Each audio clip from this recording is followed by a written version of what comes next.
thought you said something else. I was like, boy, that is You a said got that minor. ass. Wait, what Got is that going ass. Y'all on? should be getting a notification. What the fuck is going on? Got that ass. So in Final Fantasy 15, Gladio has a younger sister. And I thought that Spirit said Iris got them thighs. And I'm like, Yeah, that is a Iris is hot. 16-year-old girl. Oh no. I said got them hands because we Okay. fought Iris. because we You fought met a low. beautiful woman right there. Listen, we No, fought that Better low. is say got that ass. We fought a Well, level Lecture can 38 say that monster. because he Yeah, you're a child. We fought a level 38 We're monster. the same age. And she did crit everything. I said, damn. She out here knocking niggas out. I'm Well, like, bruh, that is there's, a whole post- child. Where's my name? Yeah. Post time skip Iris is 25. Question: where's my name in the YouTube features in the video? okay. I just got what's his name? Ganju. Hey man, you sound like a Digimon.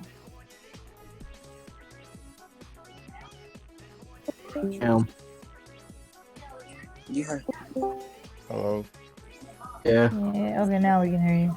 I started out trying to be a I lover just in the got world. what's his name? Hey.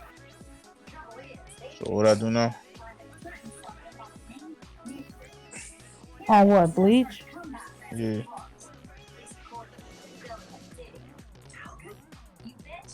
Why is it doing this right now? What the fuck?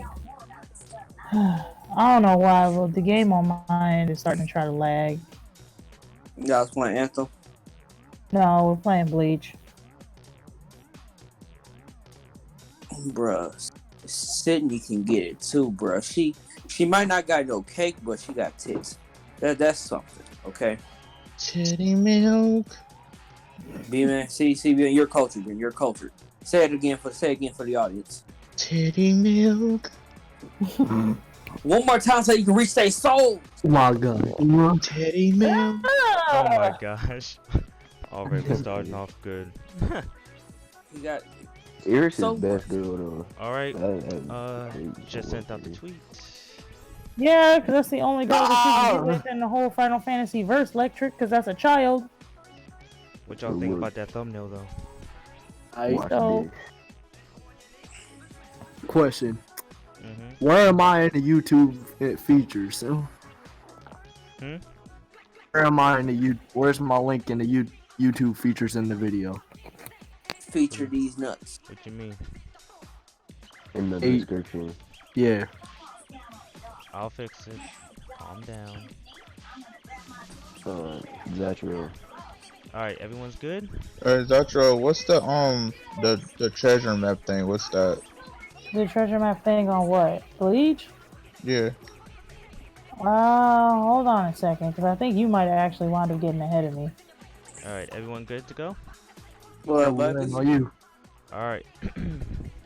What's up YouTube? Caligo45 here, your host. And I have the crew here. We have Future Prospects. We got Aunt G's. Yeah, I'm doing. I'm finna hit your bitch with a stop sign. Oh my fucking god. We got B-Man the Killer. I am back after missing 3 sessions of the fucking podcast. I got some shit to say to you bitch ass niggas. You in the comment section though. We got Yeah, but I want to tell y'all saying disrespect my nigga Drizzy Drake in this bitch. It was mostly them. I'm snitching. we got Electric Razor. I'm over 18, I got a dick and I'm not afraid to use it.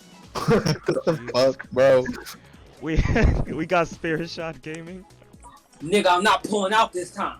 What the fuck? What Oh, the fuck are y'all talking about today? Don't. You ain't pulling out. You finna have babies. Yeah, you not.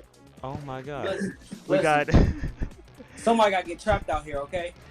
oh, If no. Oh my if she Oh, bad, no, got Bucko. good credit, and her edges laid, that's a trap. I'm Oh, taking no, her. Bucko. You ain't leaving me. and we Slow down got there, Buckaroo.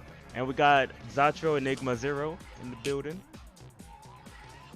Currently muted. who's currently muted. Oh, there she is. All right. Currently muted. I didn't realize I was muted. I'm sorry. You good? You good? All right. The So Yidorichi. let's Shut up. let's go ahead and talk about the topic. What about Cali Gold 45? No, let's go ahead and talk about our first topic for the stream.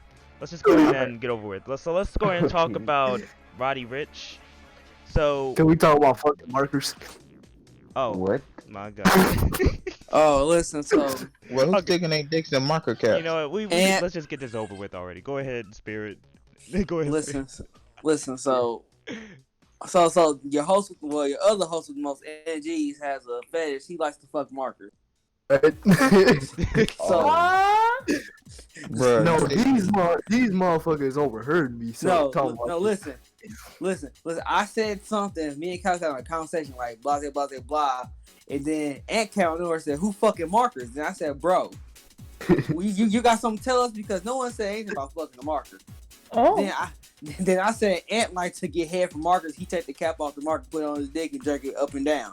Well, So yeah, that's like- especially the I don't fucking think Yo. your I dick in don't a think marker, I'm ready to start the stream like this. What the fuck? Okay, you know that's enough said. It's time to sign off. Oh. All right, chill. Lord.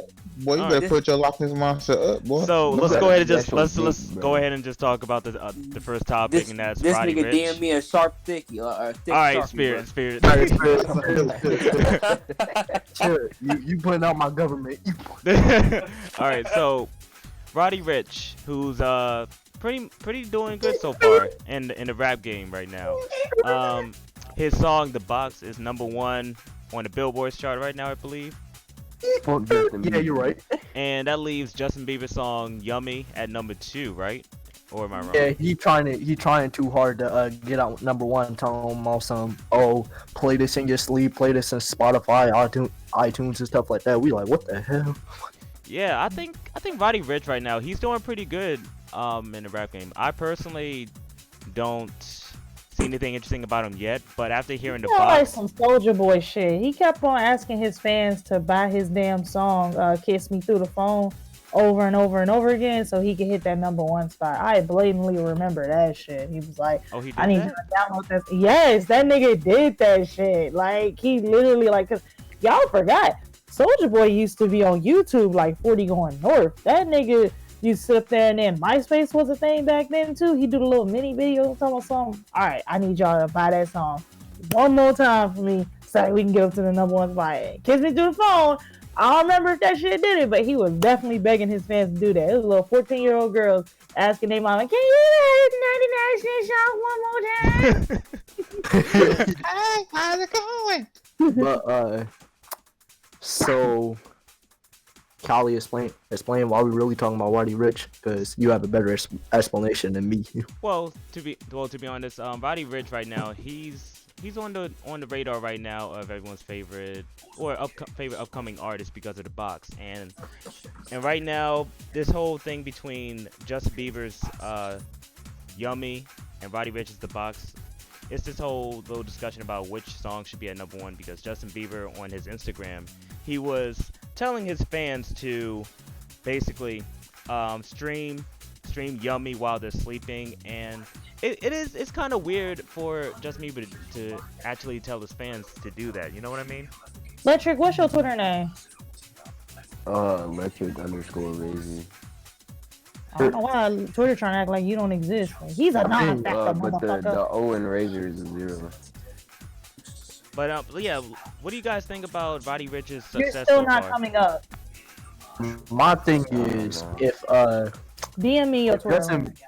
if Justin Bieber is really doing this, then it seems like he's pretty jealous of up and coming black male rising up with a song, because if he really wanted to do this, he would have done this with Old Town Road or something like that. But you don't see him getting mad over that. But as soon as Roddy Ricch comes, put my song in #1, play it on iTunes, Spotify, etc. No, listen. I don't think it's because he's black, my guy. Like, no, don't bring out young black male. No, No, not Justin- because of his black man. No. Well, I often say like Justin Bieber hasn't really made music. Not that I heard of. I haven't heard him making music for like a while now. I think he's just been taking a break, but now since he's coming back, he wants to show that, hey yo, I'm trying to get a #1 spot where I used to be again. You know what I'm saying? Maybe it's just like that. Yeah. Maybe y'all remember when Nicki Minaj had that thing with Travis Scott when Astro World came out at the time? Yeah. Yeah. No. It's kind of reminded me of that. Like, because Justin Bieber has made like music for like a hot minute. He just be doing features and shit. But now since he's like, I think he's trying to show that he keeps coming back now. You know what I mean? Like for real, Justin Bieber's like a really bad rash. No matter what you do, you just can't get rid of that shit. Really, nigga? That's how you feel? Justin Bieber looks like Miley Cyrus after a sex change. Don't diss J Bieber. Like I will post the picture, motherfucker. Why are you being so? Why are you so aggressive? You already know what time it is. Oh my god. Oh my goodness. You already know at that time. So, but do you think what Justin Bieber was doing on his Instagram was right? Because he This was. nigga got so much. That's unnecessary, nigga. I mean, look. If 15-year-old girls ain't throwing themselves against the wall like macaroni and cheese for you, it means you slipping, okay? Your whole goddamn life, your whole audience, since that annoying ass beep, this fucking South Park made fun of, and I enjoyed every bit of that fucking episode. Your ass is annoying. That episode. Justin Bieber keeps trying to sound like goddamn. He's like he low key wants to try to be a fucking sex symbol, but guess what, nigga? You look like you have no dick hair. Go home. Yeah, it's not. It's looking. But It's look, kind of here's the thing looking bad for Justin. And here's the thing about Justin Bieber, like over the years, his voice gotten deeper. So, Barely. You think? Oh, it sounds the same. Motherfucker, It my sounds voice the is same, deeper than bro. Justin Bieber's, and we all know I got some big ass titties. How y'all feel? Yeah. Ain't that right, you man? But I know Ant mentioned this to me about Justin Bieber and Blackie Speaks video. Blackie Speaks, he's a hip hop channel where he just discuss anything hip hop, and so he mentioned in the video that what Justin Bieber was telling his fans to do is kind of unethical. You know, telling people to stream his music while they're sleeping is just a cheating way to boost the stats, you know, on the charts. Yeah. I mean, it's obvious that there's obvious that it says that he's very, very feeling inadequate in more than one way, which should tell you that the motherfucker. First off, it's obvious that he got a small dick, because I mean, if you got a big dick, you don't care about the charts. I'm just saying. That's why Selena left his ass. Breaking news. What's It's just not been confirmed. Justin Bieber has little dick energy, okay? Obviously, you compensating like a motherfucker, nigga. If we can donate like the spirit bomb, like Goku does, put your hands up. I'm not donating a I'm not doing it. goddamn I'm thing sorry. to that low. Alright, I'm good. He has all that money. He has all that money, but He don't he has need all no that money, but energy. he can't afford penis. He don't oil, need so it. That's crazy. You He know don't what? need it. You know what? He don't need it. So here's the thing, right? Uh-huh. All them telemarketers that be calling motherfuckers about penis enlargement pills, they need to call him. Exactly. Justin Instead Bieber- of giving our energy, give that man some penis oil. Nah, bro, Nicki Minaj said he had a small dick. I was like, damn. Even Oh, Nicki said. fuck, I dropped my banana, bro. Yeah. He's not fucking banana back. Fucking banana. God damn, bro. The whole top fell off. R.I.P. to the banana. Bruh. Hey, yo, what the fuck? Bruh. Of course, yeah. you'd be devastated about a fucking banana. Oh yeah, since we on the topic of Roddy Ricch, how do y'all feel about him saying that Future and Young Thug is his inspirations, and people can't get mad at him because he was born like a couple years after both Biggie and Tupac died. How y'all feel about that? Well, who's not inspiration? Roddy Ricch's inspirations are Future and Young Thug. Wow, so he's just a whole fuck boy and a half, huh? Oh, because y'all can't get mad at him because he was born right after Okay, so Biggie here's and the Tupac thing, died. right? I'm just gonna hit you with a little bit of education, and Not education. just because you were Education. born after legends got killed doesn't mean that you can't be educated about the goddamn musical impact that they left. No excuse. Is that your hands or your titties clapping? I think it's all the above. It was always the above. He's not defending him. That's what he said. I felt that Zombie from over here. What? Getting I'm at trying to him? kill your Getting mad at son, him so for what? what? Huh? Huh? I ain't say I ain't do nothing. Whoa. Jesus, take the wheel. Is that your hands, your titties, or your thighs? I know which one. You don't need to know, little boy. Go read a math book. I'm assuming that's all. I'm Set assuming that's all of the above. up that equation. She's gonna break you down like a fraction. But honestly, I'll break you. honestly though, what he mentioned in the interview is that Future and Young Thug, his music got him through the trenches and shit, and like you can't really blame him for saying like those are his inspirations. Like you can be educated on the history of hip hop, but you don't have to say that Biggie and Tupac are your inspirations, you know. But you can You don't respect have it. to, but at the same time, give credit where motherfucking credit is due. Yeah. Goddamn. Yeah, you know what that means then? That's just like how what's his name? That motherfucker. Who the fuck was it that was trying to call themselves the king of R&B? And that made Okay, all the fucking the YK whole Osiris, half the Jacquees. rap game. Jacquees was gonna try to say that shit, and half the rap game and all the old head R&B. Trey Songz came out of nowhere and was like, "Excuse me, bitch." So now don't make me drop a song that'll make your bitch's panties drop. Don't make me do it. Bruh, my This man, right here's the penny drop. Oh yeah. a lot of girls from Yeah. Vegas. And then there was one person, I forgot who it was. He was like, "How about we settle this all once and for all? All Was the it Keith R&B Sweat? artists, new and old, go think on it a was Keith big Sweat. ass tour together and make the whole country's panties drop. Just do that. Whoever dropped the most Nah, panties, you the king of Bro, R&B." we're gonna have a tsunami in the whole state. All the bitches be wet. So, I don't know. Everywhere. Tyrese and Niggas Trey gonna Songz need light bolts and shit. But real quick though, This since, water's something different. Yali, yeah, I was gonna say. Okay, so this came to my mind when you said earlier. You said about so you said that I don't know who Roddy Ricch is, just for the record, but he's saying that what was the two inspirations? Future and Young Thug. yeah. That means he's on that. I don't know him personally, but from what it sounds like, anybody that says they have Future as inspiration means he's on that whole drug aspect of things.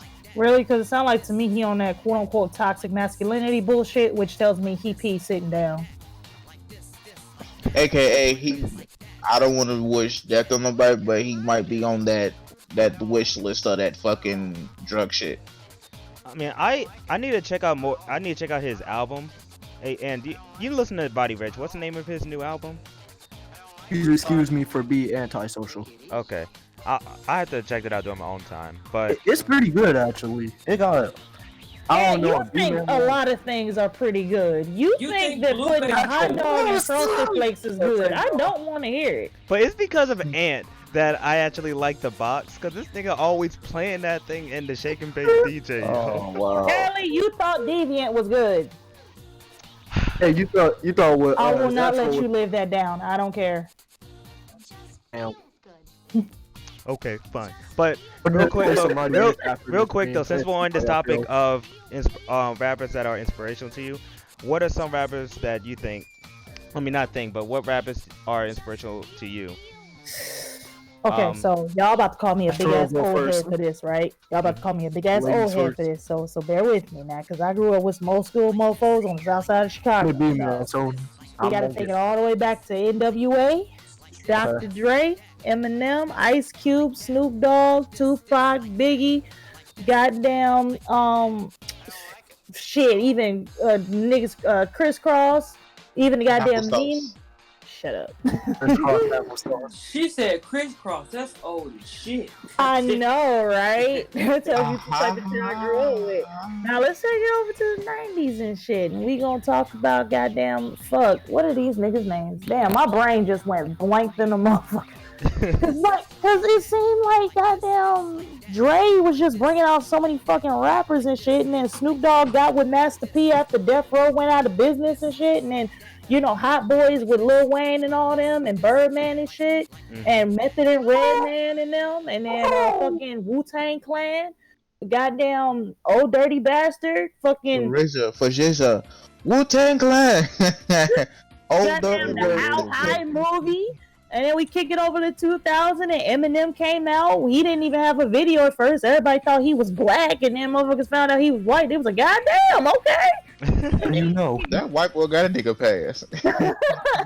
That man is You kick it up just a little bit more, and then that's when T.I. happened, Chingy, motherfucking goddamn Twista, fucking Nelly. Let me see, who else? Ludacris, fucking Ludacris is highly slept on. Busta Rhymes. Beethoven. Nigga, I'm trying to think back. Y'all sending me back. I'm trying to go through all the music I used to listen to as a little kid. 50 Cent. I already said 50 Cent too. The Game, D12, the whole G Unit. What about 103K? Outkast too. Dragon Ball Fresh and So Clean was dope as shit. That was the fucking. An hour later. I had that instrumental playing as my alarm clock when I was in the 7th grade. Dragon Ball Z Kakarot. No. Huh? Wait, huh? We're talking about hip hop artists, bro. Nigga, I'm basically naming the whole rap game at this point. Lil Kim, Remy Ma, fucking y'all probably don't know who this is. Rod Digger. If you know who Rod Digger is. Rod Digger. Okay, do y'all remember that Busta Rhymes song? Fucking that featured he had everybody on that, Papoose, Mos Def, even Mary J. Blige and shit. Moses. I think I know this song. Rod Digger, the girl. It was the other girl, not Mary J. Blige, but the other girl, Rod Digger. I'm probably fucking her name up. Adam and Eve. He had all the flip mode on that song. Was it Touch It remix? Yes, the Touch It remix. He had all the flip mode on there. He was like, Rod Digger, let's go. Hey, Touch It the regular. That was my shit, dog. That was off the Big Bang album. It really was, dude. That shit was fire, though. Before she started looking like Jigsaw. That was the time when he had just cut his dreads and shit. Everybody was surprised, like, "What? You finally cut your dreads?" Chris cut his braids. Mm-hmm. And came out with Moneymaker. I think DMX was on that song too. Yeah, DMX was on there. He couldn't. He had just got out of jail too. They delayed his release though, so he couldn't. He wound up doing some parole shit, so he couldn't perform at the BET Awards, and that made everybody say it. Dang. Let me see, shit. Who else? Bro, I was like a little ass kid though. I used to like that song though. Man, it seemed like after that, I don't know, bro. I just grew up on them niggas, and I just sat there and just enjoyed it and shit. Oh, E40, Nate Dogg, Pimp C. Man, I was mad when Nate Dogg died, man, because Nate Dogg's that smooth nigga. He was on everybody instrumental. So who? Tell me what game is this? That nigga was a hook guy. What game is this? Storm 1. Oh, okay. But let me see. Murphy. B-Man, help me out. What the fuck is this nigga's name? Murphy's Law. Keith Murphy? Keith Murphy. Was it Keith Murphy? Is that his name? He featured with Method Man and Redman in a song. He was like he featured in that damn. He was always kicking it with Wu-Tang Clan. I think it's Keith Murphy. He was in Air Force Ones as well. And he was in Shake Your Tail Feather. Like Air Forces, the rapper. Diddy too. Diddy put a lot of people on, man. Say what you want about Diddy. He put a lot of niggas in the rap game. I still think he did some of the members in Bad Boys dirty though. Yeah, but he did. Because people like what was his name? Damn.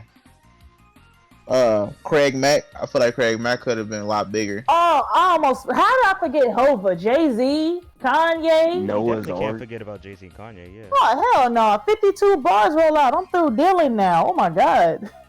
So that's why I can't stand trying to list all the rappers that I be listening to, because I know I'm gonna forget somebody. Okay, how about this? Heavy to make D it was easy. that nigga too. I said D12. No, Heavy D. Oh yeah, that's right. Because Eminem, he brought I don't know why I be thinking he be in D12. Okay, Heavy D was not in Zatro. D12. Heavy D and the boys, hell no. Wait, hold on. Wasn't it like 1992? Who Heavy D? No, he was in the 80s. See, that's why I don't know. It ain't too many people. He was in the 90s too, cause him and Biggie did a song together. Yeah, they did a song. It's not too many Biggie songs that I listen to. Yeah, but before Biggie, it was him. He was the heavyweight lover. Before Biggie came around, Heavy D used to put in that work too. Yeah, see, my sister Heavy didn't really D. listen to Heavy D too much. She said it was something about his flow she ain't like, so I ain't really get exposed to him like that, like I did. See, I listen to a lot of his album. Blue Funk is my favorite album by him. You know, I got big fucking nuts. Let me see who else. Shit. Okay, how about this? It was a lot of overnight. It was a lot of I'm fucking. surprised you didn't mention Mystical. You didn't mention Yes, Mystical. Mystical. She lists 90% of the rap game. See, I get give me an A, goddammit, shit. All right, Zacho, name 5 of your favorite artists and make it easier. 5. My top 5 now. Top 5 in general. In general, who are your top 5? All right, we gonna go Jay-Z. We gonna go 50 Cent. We gonna go The Game. We gonna go T.I. And we gonna go Eminem. All right, what about you, B-Man? Alright, so I'm gonna do 3 OGs and I'm gonna do 2 new ones. So, TJX6. Exactly. no nigga, shut your ass up. I'm gonna say DMX. Sure, Quan. Shut up. Sorry. Smack your bitch ass. Cause I gotta do best who I really listened to, who I really felt close, like who I like had a connection. So DMX is first, cause I still like his music a lot. He got me through a lot of dark times. Oh my god, I forgot to mention DMX. You said DMX. I'm gonna say I'm gonna just do this because I count them as both. I'm gonna put Biggie and his Pac in both and just Exhibit 2. Oh my god. oh my god. Sorry to them a lot. Beethoven. And then 3. Nigga, George Washington. But y'all shut. I'm Wow. gonna mute y'all niggas. Wow, really? Get the fuck out of here. Maybach music. Electric Spoken Rapper, Machine Gun Kelly. So Hell DMX, no. Pop, Biggie, and number 2. I'm gonna say 3. I'm gonna say Nas. I listen to a lot of Nas. And then 4th, I'm gonna put Drake. And 5th, I'm gonna put them in a combo. I'm gonna put Jordan Lucas and Eminem because they both got the same style. I forgot Nas and Juvenile too. I mean, not Juvenile. Y'all don't know who Juvenile is? Yeah. I know who Juvenile is. I was about to say, if y'all don't remember that damn slow motion instrumental, I know who that is. These niggas use to convince and shit because these more new school niggas, especially Ain't them, they don't know shit like that. They think that shit whack. All right, Spirit. I don't think it's that right. was back when that was back when music video girls look good. Yes. All right, Spirit. Who Who are your top 5? Now they actually looking like kitchen tools and shit.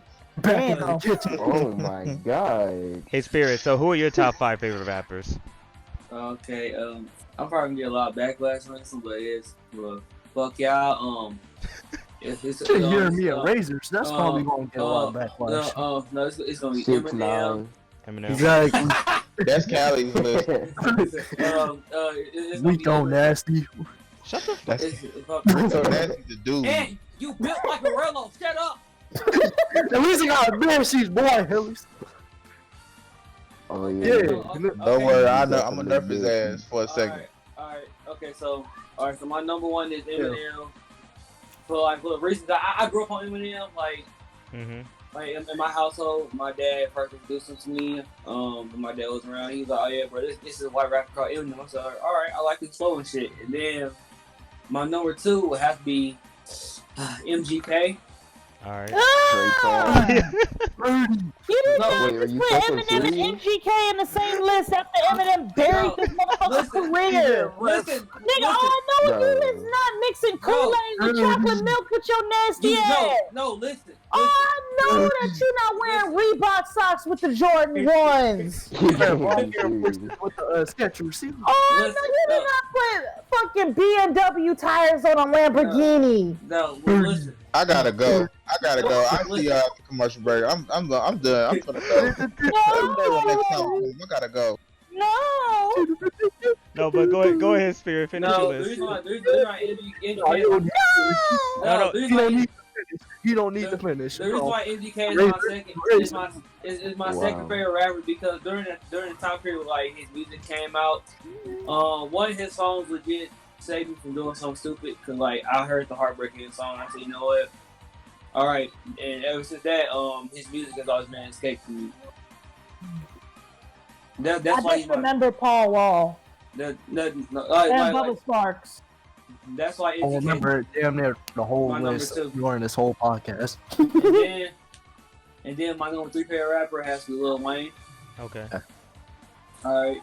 Then after Lil Wayne, it would have to be 6 Seconds. He's a YouTube rapper. I was gonna say 6ix9ine.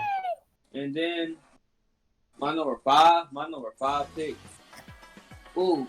Me man, come back.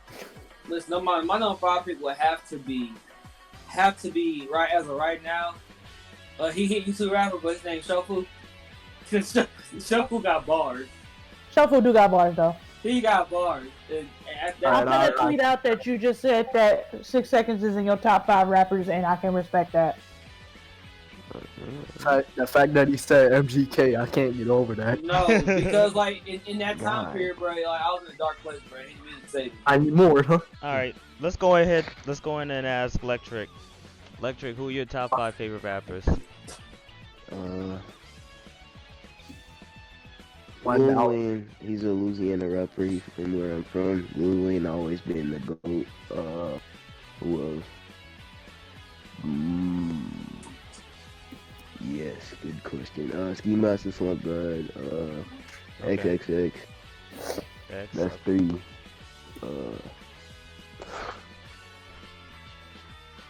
Shit.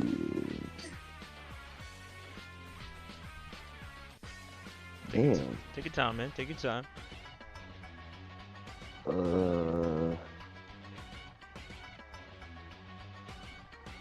You want to say? I always like Nate Dogg. I don't know. I didn't listen to a lot of his music, but I was never into Pac and Biggie, but I respect them. I was never into their music personally, though. Okay. I can give him credit though. Okay. Alright, I'm gonna go ahead and say my top 5s. So it's not in order. Well, actually, yeah, I think it is in order. Give me a sec. Yeah. So Denzel Curry. Oh, Denzel Curry. Alright, bet. Yeah. I respect that. Alright, so for me, I'm gonna have to go with this is my number 1. Dang, Zatro. That's how we rocking Zatro, really? Hey, what? I'm just speaking facts. That's what you do. Alright, what is going on? So here goes my top 5. He left because you said that.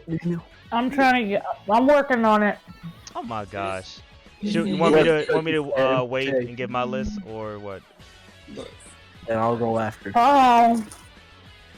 Alright, brief intermission, everyone. Brief intermission. I mean M&M's, by the way. I mean peanut M&M's. It's not my fault that I find his music inspirational. But Ollie, go ahead. Alright, fine. Alright, so here goes my top 5 list. So my number 1, I'm gonna have to go with Big Sean. Big Sean is my number 1. After that, it will be Denzel Curry. After that, J. Cole, Logic, and then we have Lupe Fiasco. Those artists growing up, I know recently Denzel Curry is a recent artist, but Big Sean, Lupe, as an example, those 2 rappers, I grew up on them during my middle school through high school era. Let me see. And you can go ahead and say your top 5s, and we can ask B-Man when he gets here. I don't think he's coming back. But anyway. Alright. Okay, so first 2 X and Ski Mask. Okay. Number 3, Lil Uzi. 4, Meek Mill. And 5, Meek Mill, okay. Make jokes about him, like saying that Philly don't support him. Yes, we do. It's just that I just like making jokes about that. But number 5, J. Cole. Alright, so real quick, here's Cosmic's top 5 favorite rappers. Oh Lord. Cosmic's top 5s are Childish Gambino, Kanye course. West, Denzel Ew. Curry, Kid Cudi, and Frank Ocean. Okay, so I'm gonna just say this real quick. I agree with some people like I say Kanye, Denzel, and Kid Cudi. I think those are good choices. Now it really depends on your taste and stuff, but Frank Ocean is a rapper. No. Kinda. he's more of a R&B. He's more R&B than rap. That's what I thought. But I mean, still overall, I think that's a pretty good list, Cosmic. I mean, Kanye. I still like Kanye's music, but his music kind of, it's really a hit or miss nowadays. It's not like how it used to be back in the early 2000s. So Yeah. so where's I'll have to B put man? Kanye as my fifth I know you spot, hear man. us. I know you hear me, nigga. Oh damn. There he really is. like that Kanye and Jay-Z like small album with them 3 songs. Yeah. That You mean album Watch was Watch really the Throne? good. Yeah. Yeah, Watch the Throne. That was a really good one. Yeah. Yeah. That's See. what got me into Kanye. Alright. I'd say like around 2017, I stopped listening to Kanye. It- Dang. Nigga, I started listening to Kanye after the early 2000s. You do not deserve to speak, you fat bastard. MG Gay. MG Gay was one of your You top. do No. Yeah, No. you do not. it's my opinion, G. No. No, man. No. That opinion, man. That kinda nigga music, invalid. that nigga music helped me through a dark I ass don't time in give my a life, fuck. bro. That I don't nigga, give a fuck. you bringing up a nigga that was trying to talk seductively on a child, a pedophile, nigga. All I gotta say is, all all I gotta say It's is, just your talking man. about music. I don't care. Fuck All I that gotta say is, your man said his fucking beard is weird. Y'all, you can't support him on this. shit. Now, And then use the same chorus in his song on his upcoming shit that was trash. Yeah. But this your hero? Get the fuck out of here, nigga. Alright, B man. Hey. So all of us said our top 5 favorite rappers. So go ahead and say yours. I thought he already did. he I already already did. did. Oh wait, who your top 5s again? It was DMX. I'm gonna put Biggie and Pac in 1, so that's 2. 3 is Nas. 4 is Drake, and then 5 is Jordan Lucas / Eminem, because they both got the same style or similar style. So All right, cool. Yeah, did you hear mine at all? Because you were gone. no, Okay. no, because I was bleeding my ears out from what the fuck that Biggie Small Jr. said over there. You heard what I said. What are yours? All right. So I said my top 5s are Big Sean, Denzel Curry, J. Cole, Logic, and Lupe Fiasco. Why the fuck do you have Logic on your list? Cause I That's like what I Logic. said. That's what I said, bro. People like who they like, nigga. I don't. Stay, Did you stay hear over mine? there. Stay in the kitchen, nigga. Stay the fuck in the kitchen. Right Oh my talking. fucking gosh, man. Oh. Okay. What about Okay, what Big if I Sean- said I like Big what if Sean I the said best what on if this. I said Under Pressure Logic? Would that make you guys feel any better? That would be better. That would be better. Yeah, I you like- said Wiz. I You like said when- Big Sean, and I completely forgot I used to listen to Big Sean and Wiz Khalifa. Even I though like when Logic is not a bad artist. I like Logic when he's not in that whole conflicted feeling when he's trying to be both sides of the same coin. Like when he's in his bag, he's fine. He has some joints I do fuck with. Don't get it twisted. But when he's on that whole, I'm white, I'm black, we get it, bro. Same thing. If that's the case, same thing with Drake. Drake had that for a while, but he got over that. I just feel like people like with Drake.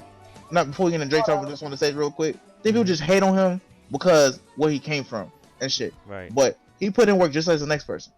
Yeah.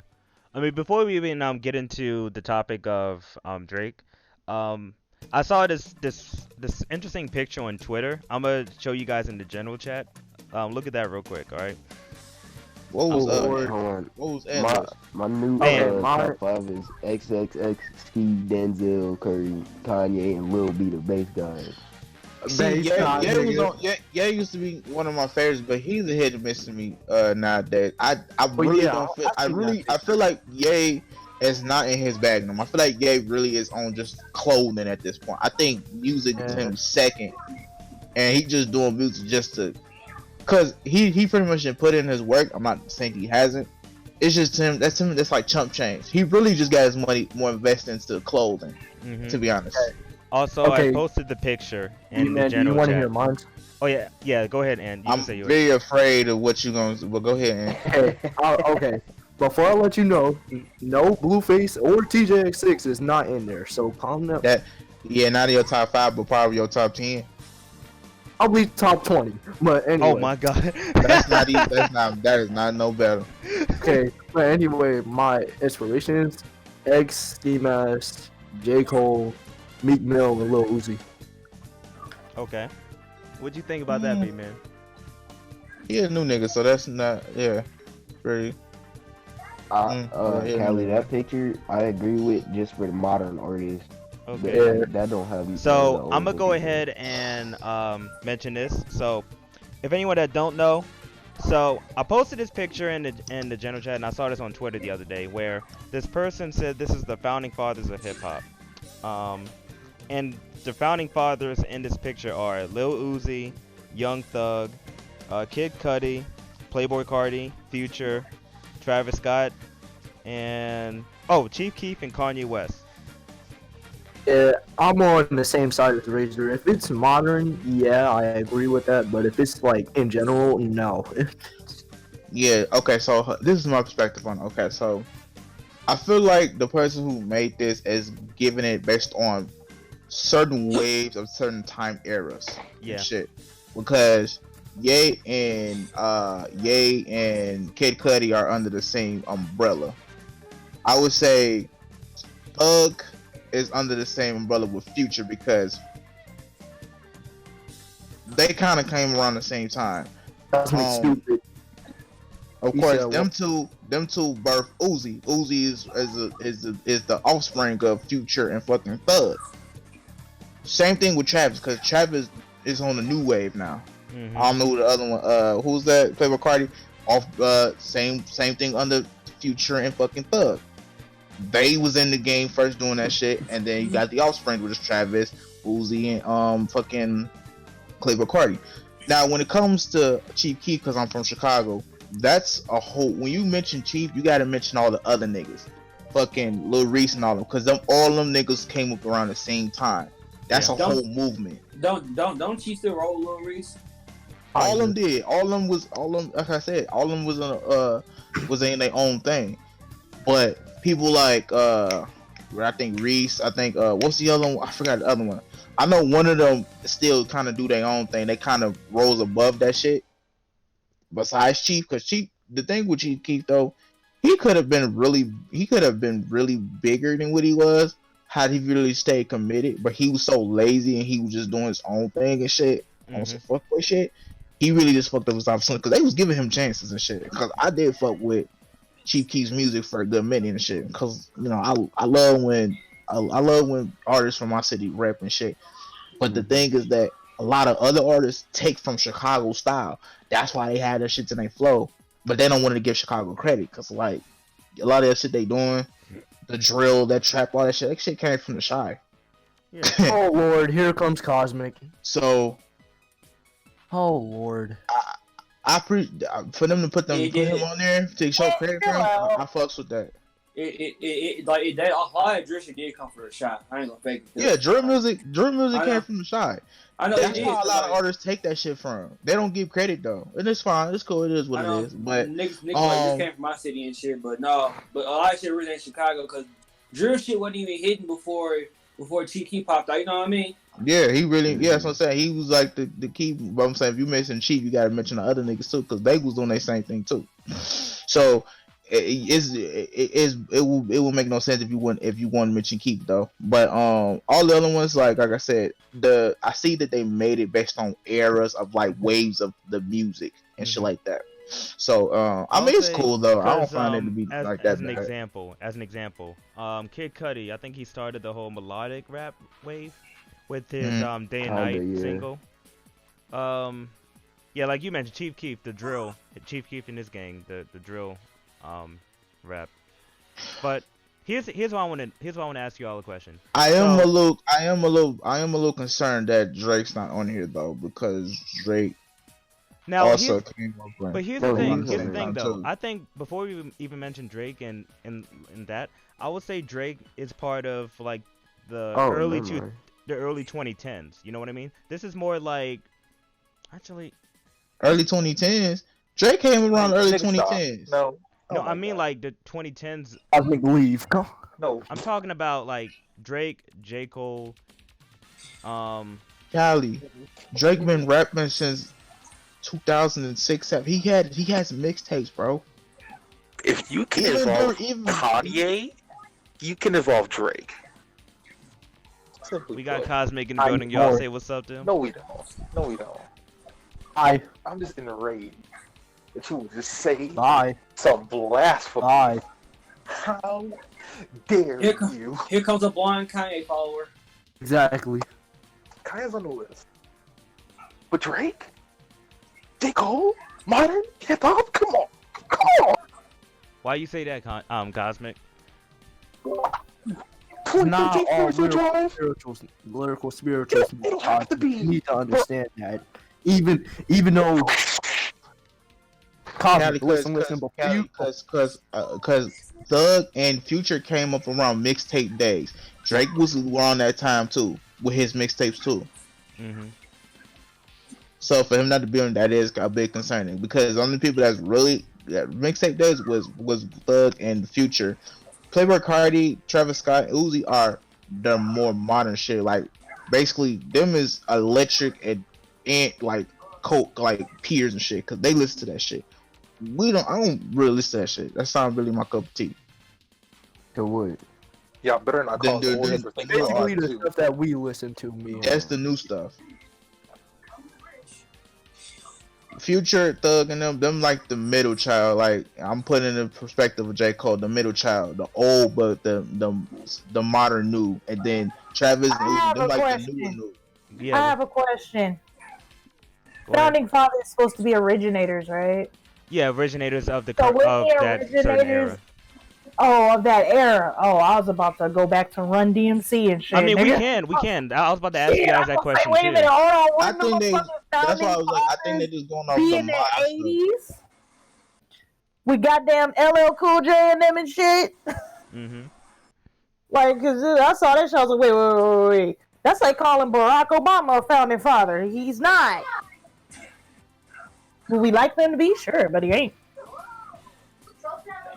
So let me ask y'all this question: who was the founding fathers of hip hop in general? Like, the originators, the ones that started it all. We talking about in general. I Run think. DMC and them. The whole fucking 80s era. Yeah, the whole I can't name them all. I can't name them all because I grew up in the 90s. But a bad situation and shit, that was not a founding father, but that was a product of the founding fathers. Mm-hmm. Name the niggas in the 80s. All I can think of is Run DMC and Chris Cross. Because I wasn't born in the 80s. She Fresh still Prince, do that. too. Rev Run a little bit too, because he was in that era too. But still, I can't name people in the 80s. I can't. But I know Fresh that Prince they was on the thing too because originated in the he did 80s. the whole he did the whole clean rap shit. He ain't Right. really cursing his raps. I also Fresh Prince. Will Smith? Yeah, he rapped in the 80s. Yeah, you didn't know? Yeah, he did the whole clean rap shit. He never. Yeah, he him didn't and start Jay-Z. cursing. He didn't start cursing until like the 90s Yeah, I think when rap started changing. Fresh Y'all Prince, remember yeah, he some been of rapping Gunzo? since the 80s. Man, that ain't nothing. We're talking about bars for bars. Everybody knows Summertime. It's a classic. Here it is. Cool. It's like transforms. It's a bit of a break from the norm. Come on now. What are you talking about? Oh brother, sorry, no. So I think we should I think we can all agree on like certain people belongs in certain generations of hip hop and rap, right? Yeah. Now, if you want to say who was a fucking trailblazer of certain eras, then yeah, that would be a better term for it. Who were the trailblazers of certain eras? Okay. Or who were the ones who were the flagships who led the way for certain eras? Like, Drake is a trailblazer for a certain form of hip-hop and stuff, to where, you know what I'm saying, show me a good time and all that other shit and whatever.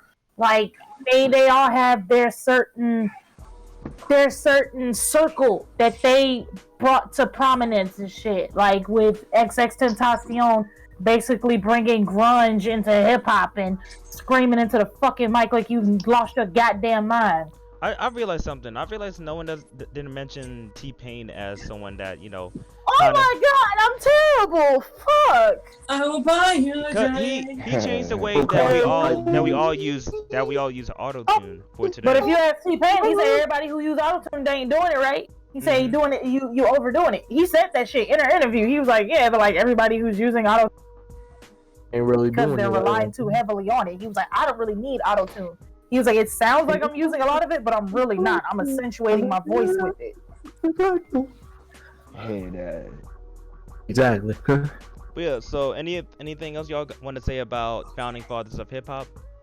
That term should not be Modern used for hip-hop. eras. That For term eras. should be used for where it originated and leave it as is.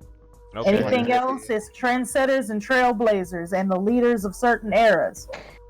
All right. Yeah. So let's move on to talk about Drake, cause B-Man he didn't get a chance to talk about this topic a few weeks ago, where he was Niggas in interviewed. trouble. He was interviewed Nick Cannon. by Rap You Radar. niggas in trouble. So B-Man, if you want to start off the discussion about Drake and the interview. You niggas in trouble. So over the Christmas break and New Year's, I believe so, Drake dropped a Rap Radar interview that's about 2 hours, and overall it was basically just getting into the nitty gritty of what's been going on, because understand Drake didn't really drop too much this year, well last year or whatever, 2019, except for a couple features or whatever. He's been really quiet. Yeah. And so the interviewer just sat with him and just kind of go through everything, talking about in regards to just him and Pusha T, the kid situation, what he's been doing, and just things like that. And overall, it was a great interview because one, we don't often get very big interviews from Drake anymore nowadays, because the media like to misinterpret things, or people that do these type of interviews that just clip stuff and then try to fabricate a story that Drake did this and that, and not understanding. And what the artist he is, the artist that he is now, if he wants to do an interview, I feel like he should do it on his own terms. That makes him kind of biased, but like he has earned this keep to like, hey, I'll do an interview. I want to do an interview on these terms, and they should respect that. So for him to actually get 2 hours worth of content from Drake, just interview wise, is very rare. And for But oh no, go ahead. You can finish. so yeah, I was gonna say like it's very rare to see that, and I think the interviewee did very well asking the questions, because there were points in the interview where you can see the uncomfortableness of Drake, and kind of seeing how he reacts to certain questions. Because if you don't know, because like I said, I'm a big fan of Drake. He's one of my inspirations. Drake has always been very insecure in his music, and he shows that. So seeing that in the interview, showing that he's out of his space, it's very rare, and for him to really speak on that, it was really good, because he really did talk about it, and he was open about it. And the thing I like about Drake, the little people know, Drake knows what's going on. All the memes that people say about him, he got people writing stuff for him, he got people partying next door in the sweatshop and all that other bullshit. He know about them jokes. So I don't know why motherfuckers go, Drake don't know what's going on. Unless you talking, the only person that don't know what's going on, that's trying to catch up with shit, is Eminem. But Drake is very aware of what's going on. If that's the case, he wouldn't have been lasted as long for a decade. You gotta be in tune with something to keep up with shit. So, like he talked about those things. Like he actually went in, he's actually giving his piece about it, and I thought it was a really good interview from him and shit. And it was very it looked like a Netflix special. Like it was very, that shit was. I think like it a movie. was by Tidal, like they were sponsoring that. I think they did interview, by Tidal, yeah. But it's also on the channel too. One thing I liked about that interview was how humble Drake was. And you can, throughout his career, you can see his humbleness in all of his songs and stuff. And watching that interview, I've already had respect for Drake and what he does, because he makes hits. He's really good at making hits and staying paying attention to the trends and stuff. Yeah. That's one thing. He's a hook guy too. That nigga is. That nigga is great. He be, whether you hate him or not, he always have any song he drops. He always have a verse that's very quotable. Yeah. That people be trying to use on social media, like, oh, like his new song. You want working on the weekend, unusual. You know what I'm saying? Like, damn, it's catchy. He always make catchy hooks though. You can't not knock that shit.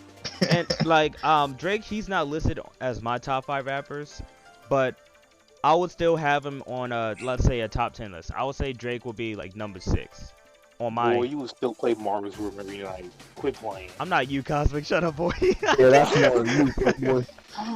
Did anybody watch the interview besides me and Callie? Anybody watched it with y'all? I was there. You know I did. Okay, so one of the things that I really so it was I don't know how much time we got, but I feel like this is really a really big thing to talk about because there was a lot that he said in that 2 hours and shit, a lot of great stuff. But one of the things that I was very interested in is him talking about his albums and him mentioning that Nothing Was the Same was one of his favorites, and I found it very interesting because when you mention like what's Drake's classic, everybody always mention that it's hold on. I gotta go. All right. All right, see you later. Bro, be safe.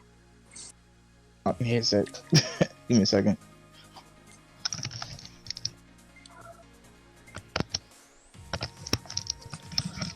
I swear to God, this headset be dying so quick. Battery low. Battery low. I wish it was a girl, man. You're like, oh, battery low, daddy. Okay. Sorry, we go get the charger and shit. running low, senpai. You might want to charge it. Shut the fuck up. The Wow. senpai noticed me headset. I would love to get that. Bruh, you gonna get the senpai AK-47, Callie. That wasn't me that said that. That was fucking. Shoot me harder. But Play, let it rip. yeah, I remember. You couldn't get no damn senpai AK-47 because every time trigger himself. That's awesome. You know why? Because it's a great shot and it's very disgusting. Ooh. Somebody's coming. Oh yeah. Oh shit. But what was I say? Okay, so everybody mentions that Take Care is his best album. Now, granted, I do agree. Take Care is one of his best work, but I do feel like Nothing Was the Same was very highly slept on. And even he said himself in an interview that it was one of his most concise albums he's actually done. And I think it aged pretty well because I've actually seen a couple people that like I know that's a Drake fan. I'm like, besides like Take Care, what's your other favorite album by him or like you like to listen to from time to time? And people be like, Nothing Was the Same. I'm like, what? Cause I'm like, people thought Nothing Was the Same was ass. And I'm like, what? Really? I'm like, it's a lot of joints on there. I remember in high school when that album came out, everybody was on that album. They was saying, yo, Nothing Was the Same is his best work, blah blah blah. Like, cause with Worst Behavior, what's another one from the album? Shit, help me refresh my memory. All Me. Wu-Tang Forever. Exactly. Tuskegee Leather. Come Through. That was off the bonus album though, because I think it was 13 on the regular one, and then the deluxe was 15. It was two extra tracks. Two extra tracks, which was Come Through and All Me, because All Me was not on the regular one. Right. I mean, the school that I went to, everybody was a Drake fan, and when it came down to favorite album, Nothing Was the Same was mostly mentioned by everybody. And I would say number 2 was probably obviously Take Care, you know. Yeah. My favorite Drake album is Thank You Later to this day. To this day, I still love all tracks, and I can listen to that on repeat. Yeah, I do like Thank Me Later, but I still think that wasn't that great. I'm not gonna say it was ass. I think it was just in terms of material, probably, right? Material, yeah, because like he even said in the interview that at the time he was making that, he was on tour with Wayne and all that. He was just under a lot of pressure and shit like that, so he was trying to just get shit out. Because it was like when you hear So Far Gone and how much he was offering at that time, and then from that it was like, oh wait, huh? Mm-hmm. It was like, And then you see Take Care come on, you like, oh damn, Drake, you been holding out on this nigga. And then he just kept that momentum because I think after nothing was the same. We had Ratings If It's Too Late. When he dropped Ratings If It's Too Late, it was like, bruh, the world was in flames because he was a whole album straight rap. A whole It was a mixtape. forest fire when that came out. Bruh. They're like this. Because Nigga, every song on there, every song on there is a banger. Every song on there is damn near a banger. It's not one song on there I would skip. I can listen to that shit all motherfucking day. For real, like dead ass. And so that also made him mention the fact about the whole Quentin Miller shit. And he talked about it. He was like, he was in there doing a collaborative thing with him and shit like that, but he pulled his weight, like he said. And the thing with me, because Meek did an interview with Charlamagne the God not so long ago, he said when he did that tweet about that, he was on some drug shit, because at the time he was going through that prison shit. Why don't anybody want to talk about anything real with Charlamagne the God when that motherfucker is a... Yo, but real quick. Charlamagne is sweet. But Charlamagne the God, he even mentioned that if Tekashi 6ix9ine could if beat this case, 6ix9ine gets out of prison early, he will suck his dick. Everybody on Twitter mentioned that, and He's a fucking meme! Why do people take this man seriously? Don't. I mean, look at all the years he literally cyberbullied Drake, talking about something's coming from a place of the heart. Y'all remember that shit? That's fucked up. All he did was talk shit about Drake for 3 years. 3 years! Took us 3 days. 3 He didn't days. even start calling him Drake. He started calling him Aubrey. Yeah, I hate it when he was doing. I'm like, who disrespecting that man like He that? bullied that nigga for 3 years. yeah, I definitely remember that. I want to know what's funny. What's up? The fact that Charlamagne calls Drake by his real name more than his dad. Wow, and seriously, Damn. Watch us be on the Breakfast Club. Like, so, I heard you were talking about me. What's your name? Jeez. Like, that is right, Charlamagne. wow, Where man. to get that Yeah, clout? yeah, because you say that nigga name more Where to than get his that dad. clout? That's fucked up, man. You better get that clout. Anyway, Yeah.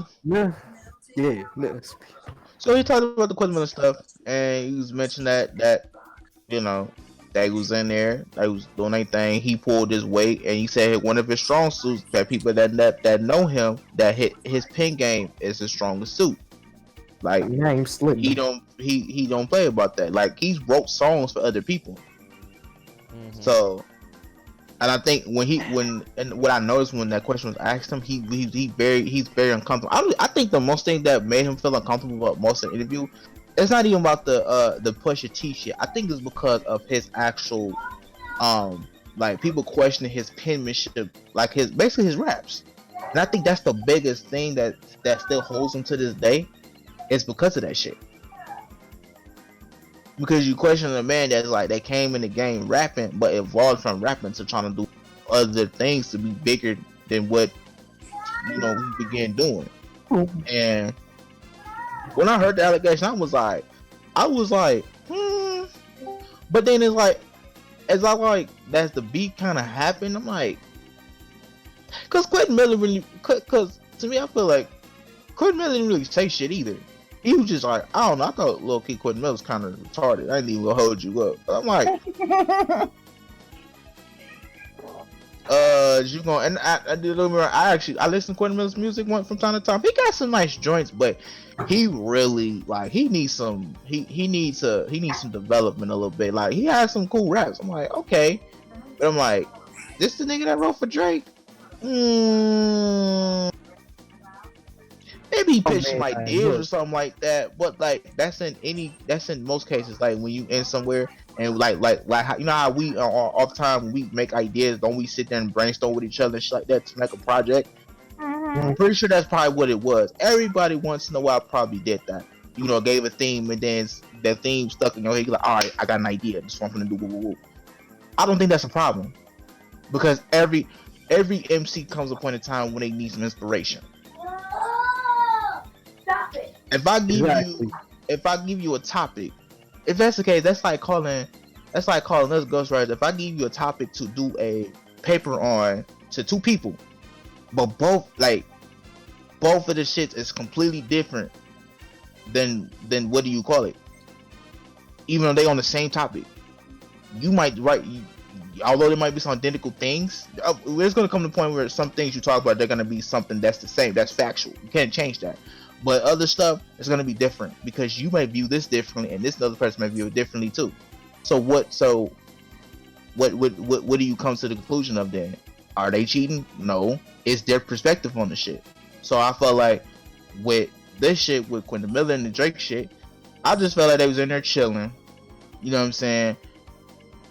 Quentin Miller was looking for an opportunity. And Drake like, all right, cool. Let me see what you got. Heard him out, whatever. I'm like, all right, cool. Let's, if you got somebody just for a chat with this and that, all right, cool. They working together. He pulling his weight like he said, and I believe that because Drake is a hard worker. Drake really be doing that shit. And then Quentin Miller did his thing, and then Bobby randomly got the blue because you got to think too.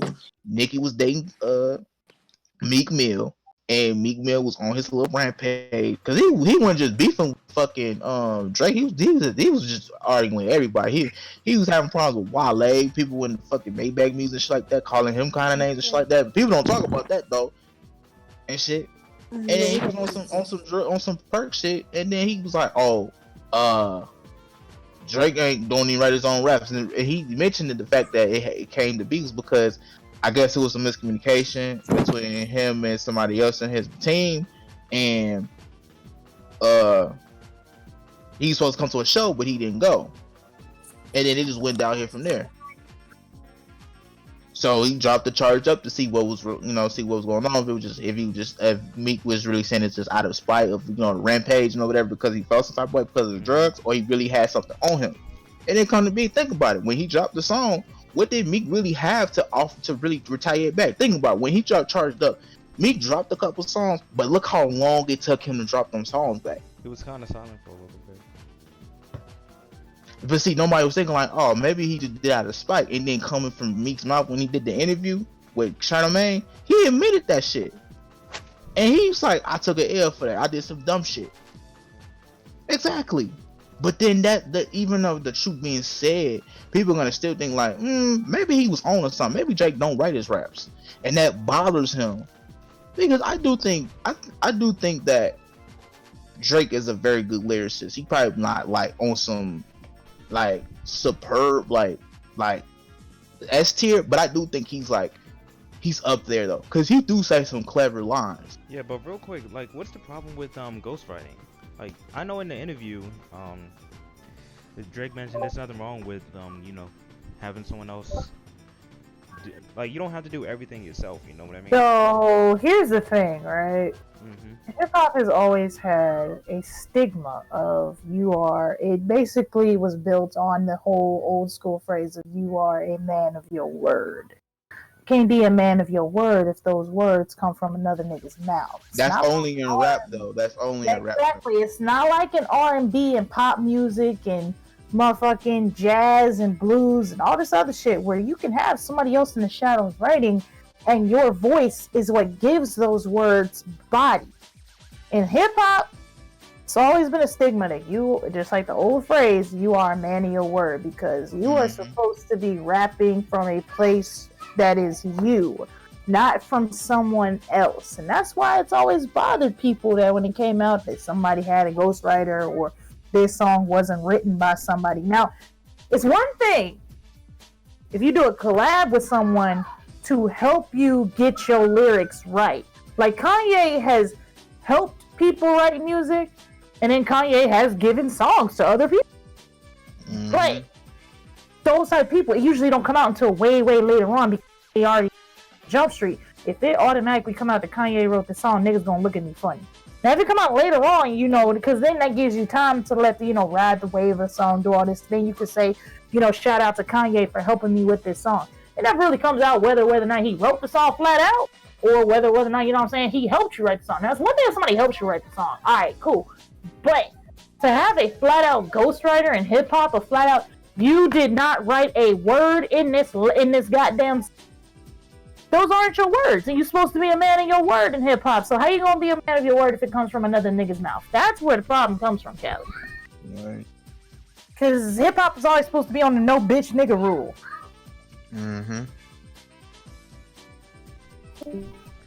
Okay, I can understand that. Yeah.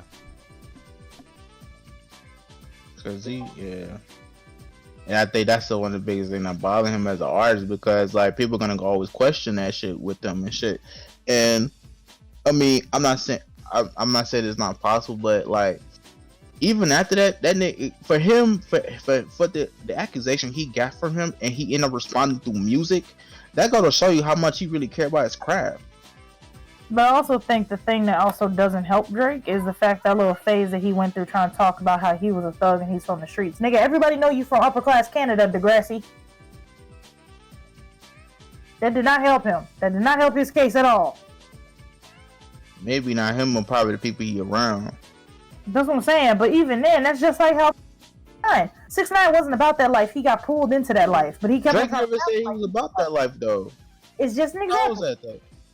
He's had some bars to where he's basically trying to act like he's a fucking thug and he's from the street. Just like he got a bar telling some he was selling mixtapes out the back of his trunk. Nigga, when? How do you know that? Why would you think he lied about that? Okay, that's one thing that kind of bothers. Okay, just because you come from a place of when you being that okay. I don't want to get personal because I don't want to play his business. But it's like, okay, for a particular person that has a family that's fortunate, right? That has everything. What makes you think they want to live off their parents? It wasn't even living off your parents. You had the fucking royalties and the syndication from Degrassi. So he didn't want to act no more. He wanted to do music. What was wrong with that? But you still had the bag. So when were you selling mixtapes out the back of your trunk? Because he was at the time frame when he was coming in the time frame he was coming out, there were still the only way for him to get noticed was from word to mouth. They didn't have streaming back then like that. That stuff was still coming up. That shit was not mainstream until like the later 2010s. Oh no, man! It's just kind of hard to convince people when that's your background and that's what people know you from. Okay, but people probably didn't even take him serious anyway when he started rapping. Anyway, he even said that himself. Yeah, I know he admitted that part. But it's very hard to picture someone from Drake's background actually trying to use that bar. Because, that is a very, very powerful bar in hip-hop saying that you were selling mixtapes out the back of your trunk. Because there's a lot of niggas who actually did that shit. But it's just something about Drake. It's just a big-ass, question mark, like that Nick Young meme with the question marks and shit. It's like, I don't know, man. It's just, I don't want to say I don't believe him, but I need the Carfax. I don't think he lied about that. If he did, I will follow, but I don't think he would lie about something like that. Or maybe he was trying to paint a picture. Who knows? Like, I don't think he. But that's just based to me. I feel like when people question or say shit like that, it's like y'all not your question acting like he didn't really put work in. I'm not saying he didn't put work in, but don't act like you from the street. That's all I'm saying. Cause you're not. Everybody knows you're not. And that's what bothers people about Drake is the fact that he went through that phase of trying to act like he's from the street. And it's like, nigga, no, you not. Stop it. But the thing is, there's not a lot of Canadian rappers, and he even in the interview he mentioned that who's next? Who's gonna be the next person to be? Well, that doesn't help him either, because everybody knows Canada is not fucking Compton, okay? Like you good luck trying to convince a nigga that you from the rough streets of Toronto, Canada. Good luck, because you ain't gonna get too far. He's gonna look at you like you fucking crazy. Tell him some nigga. Just do some research on fucking Toronto, Canada, and then do some research on the neighborhoods that he. It ain't that hard to figure out. You ain't have it that rough. That was suburban as hell, and that's just a nice way of putting it. That's another thing that bothers niggas about Drake. He tried to say he was from the streets. It's like, nigga, the streets of what? Canada. A lot of niggas don't know how good niggas in Canada got it. Alright, Canada is ran not by greedy politicians and lawyers, but by doctors and professors and niggas with PhDs and shit and motherfuckers who actually have the benefit, who actually have the consideration of the welfare of the public in mind. It's not like over here with a bunch of greedy ass politicians who just want to line their pockets with taxpayer dollars and lie to them with a smile on TV and then supposed to do some fuck shit behind closed doors on Capitol Hill. Ain't like that in Canada. So that's another thing. It's like, nigga, when did you have it rough? There had been one day. He'd have gotta been able to get a pass. His ass had left Canada when he was little and wound up in Compton, California. Okay, you get a pass because you had it when you was a baby, and then you had it rough when you had to grow up. Okay, but that's not his story. There's nothing in his story that tells us that you genuinely grew up in the fucking streets. So it's like somebody gonna have to come back when they do the Drake's life story. It's gonna come out whether he was lying or not, and that's gonna be the one that's gonna be the thing that's gonna paint his legacy. Because as of right now, I 110% see how niggas got a big ass question mark on Drake's legitimacy. Now, whether or not he wrote his own bars, I genuinely think that he wrote 95% of his bars. I think 5% of his bars he had help with. I don't think he had a ghostwriter. I think he had help. Because everybody gets writer's block every now and again. There's not a single rapper, except maybe Jay-Z, who can say they never had writer's block. And that's amazing. I question Jay-Z because I heard stuff about Jay-Z was stealing shit from Biggie Smalls and another artist from back in the day. Yeah, I've heard about that too. But I've never heard Jay-Z have... Because, I mean, you know what I'm saying? Like, that's what I say. You can't name too many rappers who didn't have writer's block, because that's when they go on hiatus and all this other shit. And even Dre had writer's block when he was writing for the rappers at Death Row, and he was writing for everybody.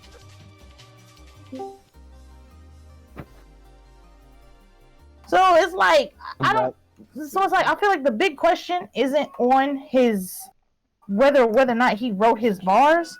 It's just like, is Drake really trying to hone the reputation of a past that he's not really from? And it's not really going to come to light until they do his life story documentary when he done retired from hip-hop, and they start asking people other than Drake.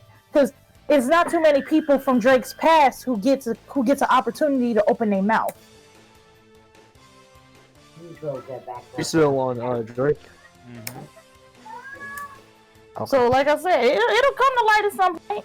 And if it come out that he lied, then that's gonna smear his ass. But if it came out that he actually told the truth, and they got some proof of him selling mixtapes in the back of his trunk, and Nipsey Hussle and all, then sure, okay, you get a pass. But as of right now, there's no real proof other than him saying that he did it. It's like, but when you look at his past and do some research on him, it's like, when the fuck did you do this? So, what will it take to prove that he's actually telling the truth? Like, so his words isn't enough. His words. I've noticed. I can't name anybody that has ever vouched for Drake's past. If V-Man can name some people who have vouched for Drake's past, I'm all ears. But I ain't never heard of nobody vouching for Drake's past. Basically, he's from the streets and all this other stuff. I've never heard anybody vouch for him. Basically, Zatro, from what I'm hearing, it's all actions speak louder than words, basically. Well, here's the thing. Look at. Okay, here's another way to put it. Eminem got D12 to vouch for his past. Dr. Dre got NWA and Death Row to vouch for his past. Snoop Dogg got people to vouch for his past, and the fact that his past was heavily researched after that murder charge that he had to fight. Exhibit, all of them. Everybody. A lot of people in the rap game got people to vouch for their past. XXXTentacion, rest in peace. Chief Keef. Everybody got niggas to vouch for their past. Where for Drake's past? Anybody at all? Raise your hand. I'm not fully sure. What actually. about Lil Wayne? Can he Lil Wayne vouch for Drake? Lil Wayne didn't discover Drake until way later on. He didn't know him. What about Nicki? Nicki didn't know him back then either. Nicki was hanging around with look, alright, so here's a fun fact about Nicki that a lot of niggas forgot. Akon was the one who originally discovered her. She did a collab with Jeffree Star. Ain't no way in the world she vouching for Drake.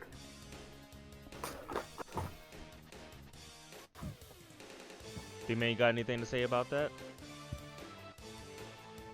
Hey, my mom told me I can't argue no female. I ain't even.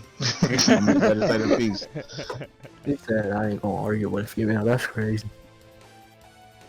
I'm not saying argue. I'm just saying name somebody for Drake's past. I'll take one person. One. That's all I'm asking for. I'm not gonna ask for 10. Just give me I think the only person that might be able to know is Noah 40, because he's always been with him since way back. then he need to open his goddamn mouth, because that's where that question mark is at. Nelly got niggas who can vouch for his past. Nelly got pictures. All these niggas, they got pictures. They got old ass tapes. They got all this shit. Pictures of them in the studio, the old ass 1990 Polaroids and all this other bullshit. Well, not even bullshit, but you know what I'm saying. Where is any of this shit for Drake? Hold on. Mm-hmm. Y'all go ahead and hold the conversation. Okay. My thing is, I feel like if look, like I said, if you like, and I'll humbly apologize, but until then, I mean, I don't feel like he will lie about something like that, because if that was the case, somebody would have probably tried to expose him for that for a long time. Just like when Trey, with good example, fucking what's his name? What the fuck is that nigga name from Toronto? Tory Lanez. About him, y'all know how Tory Lanez was when he was trying to find a way to get clout, stealing flows from other people, trying to battle rap Drake and shit back in the day. If people was able to find that shit from way back then, I'm pretty sure people would have found shit on Drake about him not selling mixtapes in his car. Yeah. And also too with the recent leak that me and you seen, Cali, when him kissing the girl on the forehead and shit at that time when he was early on in his career. Yep. That shit popped out of nowhere. So motherfuckers really wanted to expose Drake, they would have been dropped that shit. Oh, and that's the thing that should have. They didn't even mention that question about that recent leak. I would have loved his take on that. That probably would have made him very uncomfortable. Yeah, it's kind of a I think that sort of topic will probably be hard to answer, because like you can't really give a right or wrong answer with that. Yeah.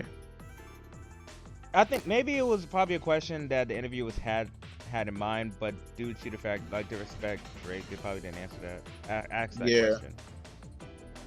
They probably asked him that off screen or some shit. Yeah. Or probably edited, because I'm pretty sure I heard it was a lot more footage they had, but they had to cut it down. Yeah, they had a lot more footage on that shit. Another thing that was interesting too was the him talking about the Pusha T shit. And like, in the Adonis situation too.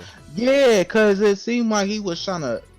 The whole perception was that like he was trying to announce his son at the Adidas thing, and that's not what Drake's denied. That's like that's not true. He was working with Adidas, and he was trying to make some kind of project or something they was gonna do together off the play off this name of his son, not him actually announcing, oh, my son's this and this. Like, nah, when he said that, I'm like, why the fuck would he do that? Like, that's, you know, people will do something like that. I'm not knocking that, but I don't think Drake would do some fuck shit like that. Like, I don't think he's that dumb to do some shit like that. I think Pusha T kind of big cap on some of the shit. Like, the only thing that he really dropped on the world was that he had a son. That was it. But he even talked about saying that. I think even in his More Life, it was one song he was talking about it, and he just was like, I forgot the bar, but he was like, got a baby, someone on the way or some shit like that, and him referencing to at the time frame that he didn't know if he was having a child or not. And he said that like it got fucked up on the way to transit, and he had to do 2 different times to even know he had a son or not. And then also too, thus the song March 18th or March 14th or whatever. That's the announcement, or him finding out that he had a son, or he was the father of his son and shit like that. But to everybody else, like, oh no, he's having a child because he's trying to do it for AD's press conference and all that other shit. So Drake was like, yeah, I had a son, okay, and you did a cool chess move, but that was it. Other than that, you didn't really do shit, my nigga. You made it bigger than what it was, and I kind of agree with that. Yeah. And I would have liked to see. He had a song. Apparently, he had a song responding to the one he said about after he did the Duppy freestyle on him and shit. Mm-hmm. Man, I wanted to know what he said though, but he said it took him to a dark place though. Cause he said some fucked up line about Noah. He made that one bar about Noah 40, about him hunched over like he 80. Tick tick tick. I was like, oh wow. When I heard that line, I was, bro, that's some fucked up shit. Ain't talked about his mama and daddy. Now you can mention the fact that he said something about white, but he didn't say nothing too crazy. Like he was basically wishing low-key death on his friend though. I'd have probably snapped too. Yeah, definitely. Like the thing with his son and stuff, he actually doesn't talk about his son, or not talk about his son, but show his son in the spotlight, because that's understandable. It's too personal, you know. Some things fans should not know about, you know. Yeah, I mean, you one of the biggest people in the fucking rap game. He even mentioned that the reason why he doesn't do that because, you know, people may use that against him. You know what I mean? Yeah, yes, I'm pretty sure he taking care of his son. Yeah. Drake ain't done. He can say that man got enough money in this world to last his son whole lifetime. He taking care of his son. I'd be very surprised. I'm like, Drake, I fucks with you, but my nigga, why you not take care of his son? But he taking care of his son. He ain't gonna. Yeah. See, it's different with DJ Khaled, like him and his son. DJ Khaled love doing that shit. That's cool. You know what I'm saying? I'll be personally, I'm like, why you doing your son like that? Cause I feel like with the DJ Khaled with him, with his son, I feel like you pressure him into trying to be famous early. Yeah, like too much pressure on the kid. Like too much, like all that exposure on the kid at a young age is not good for him. I think he's using his son to stay relevant. Relevant, that but too, it's not that really too. working anymore. That nigga built like a big ass melted potato. Like, We bro. need to, instead of using Luka, we should use him for World War III. That's the backup nigga. That's the backup nigga. For real. DJ Khaled, let's go. Like, can't hear that. He talked about, like I said, the interview was like 2 hours long, but it was just a lot of stuff though. But another thing too I wanted to get into is that he feels like he's not celebrated enough as a black artist and shit. He's not. And people they like to disrespect him because he's a mixed Jewish person. yeah, he said it's like I associate myself as a black man. Like, I'm black, like, give me my respect and shit. And I agree, like, come on, man. For real, like, I feel like he does. I feel like he does deserve to be celebrated some shit before. I mean, he's knows the artist of the decade, but yeah, like, as always, that artist Drake, or not that black, you know, something. Not to be that person to bring up that meme, but I mean, he got pretty celebrated when that bitch tattooed her name on his forehead. Wait, what? You ain't seen that? I seen that. Drake seen it. He was like, he wanted to beat dude ass for that shit. Light skinned bitch tattooed Drake right across her forehead. Had her eyebrows shaved off and everything. Why? Drake.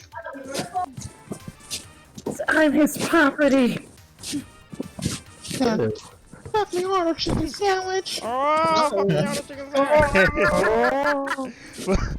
Oh shit. Anything else y'all want to say about Drake before we move on to Oh yeah, one more thing. The whole before we cause I know there's a lot of stuff we got to talk about, but the whole thing with culture appropriation and shit.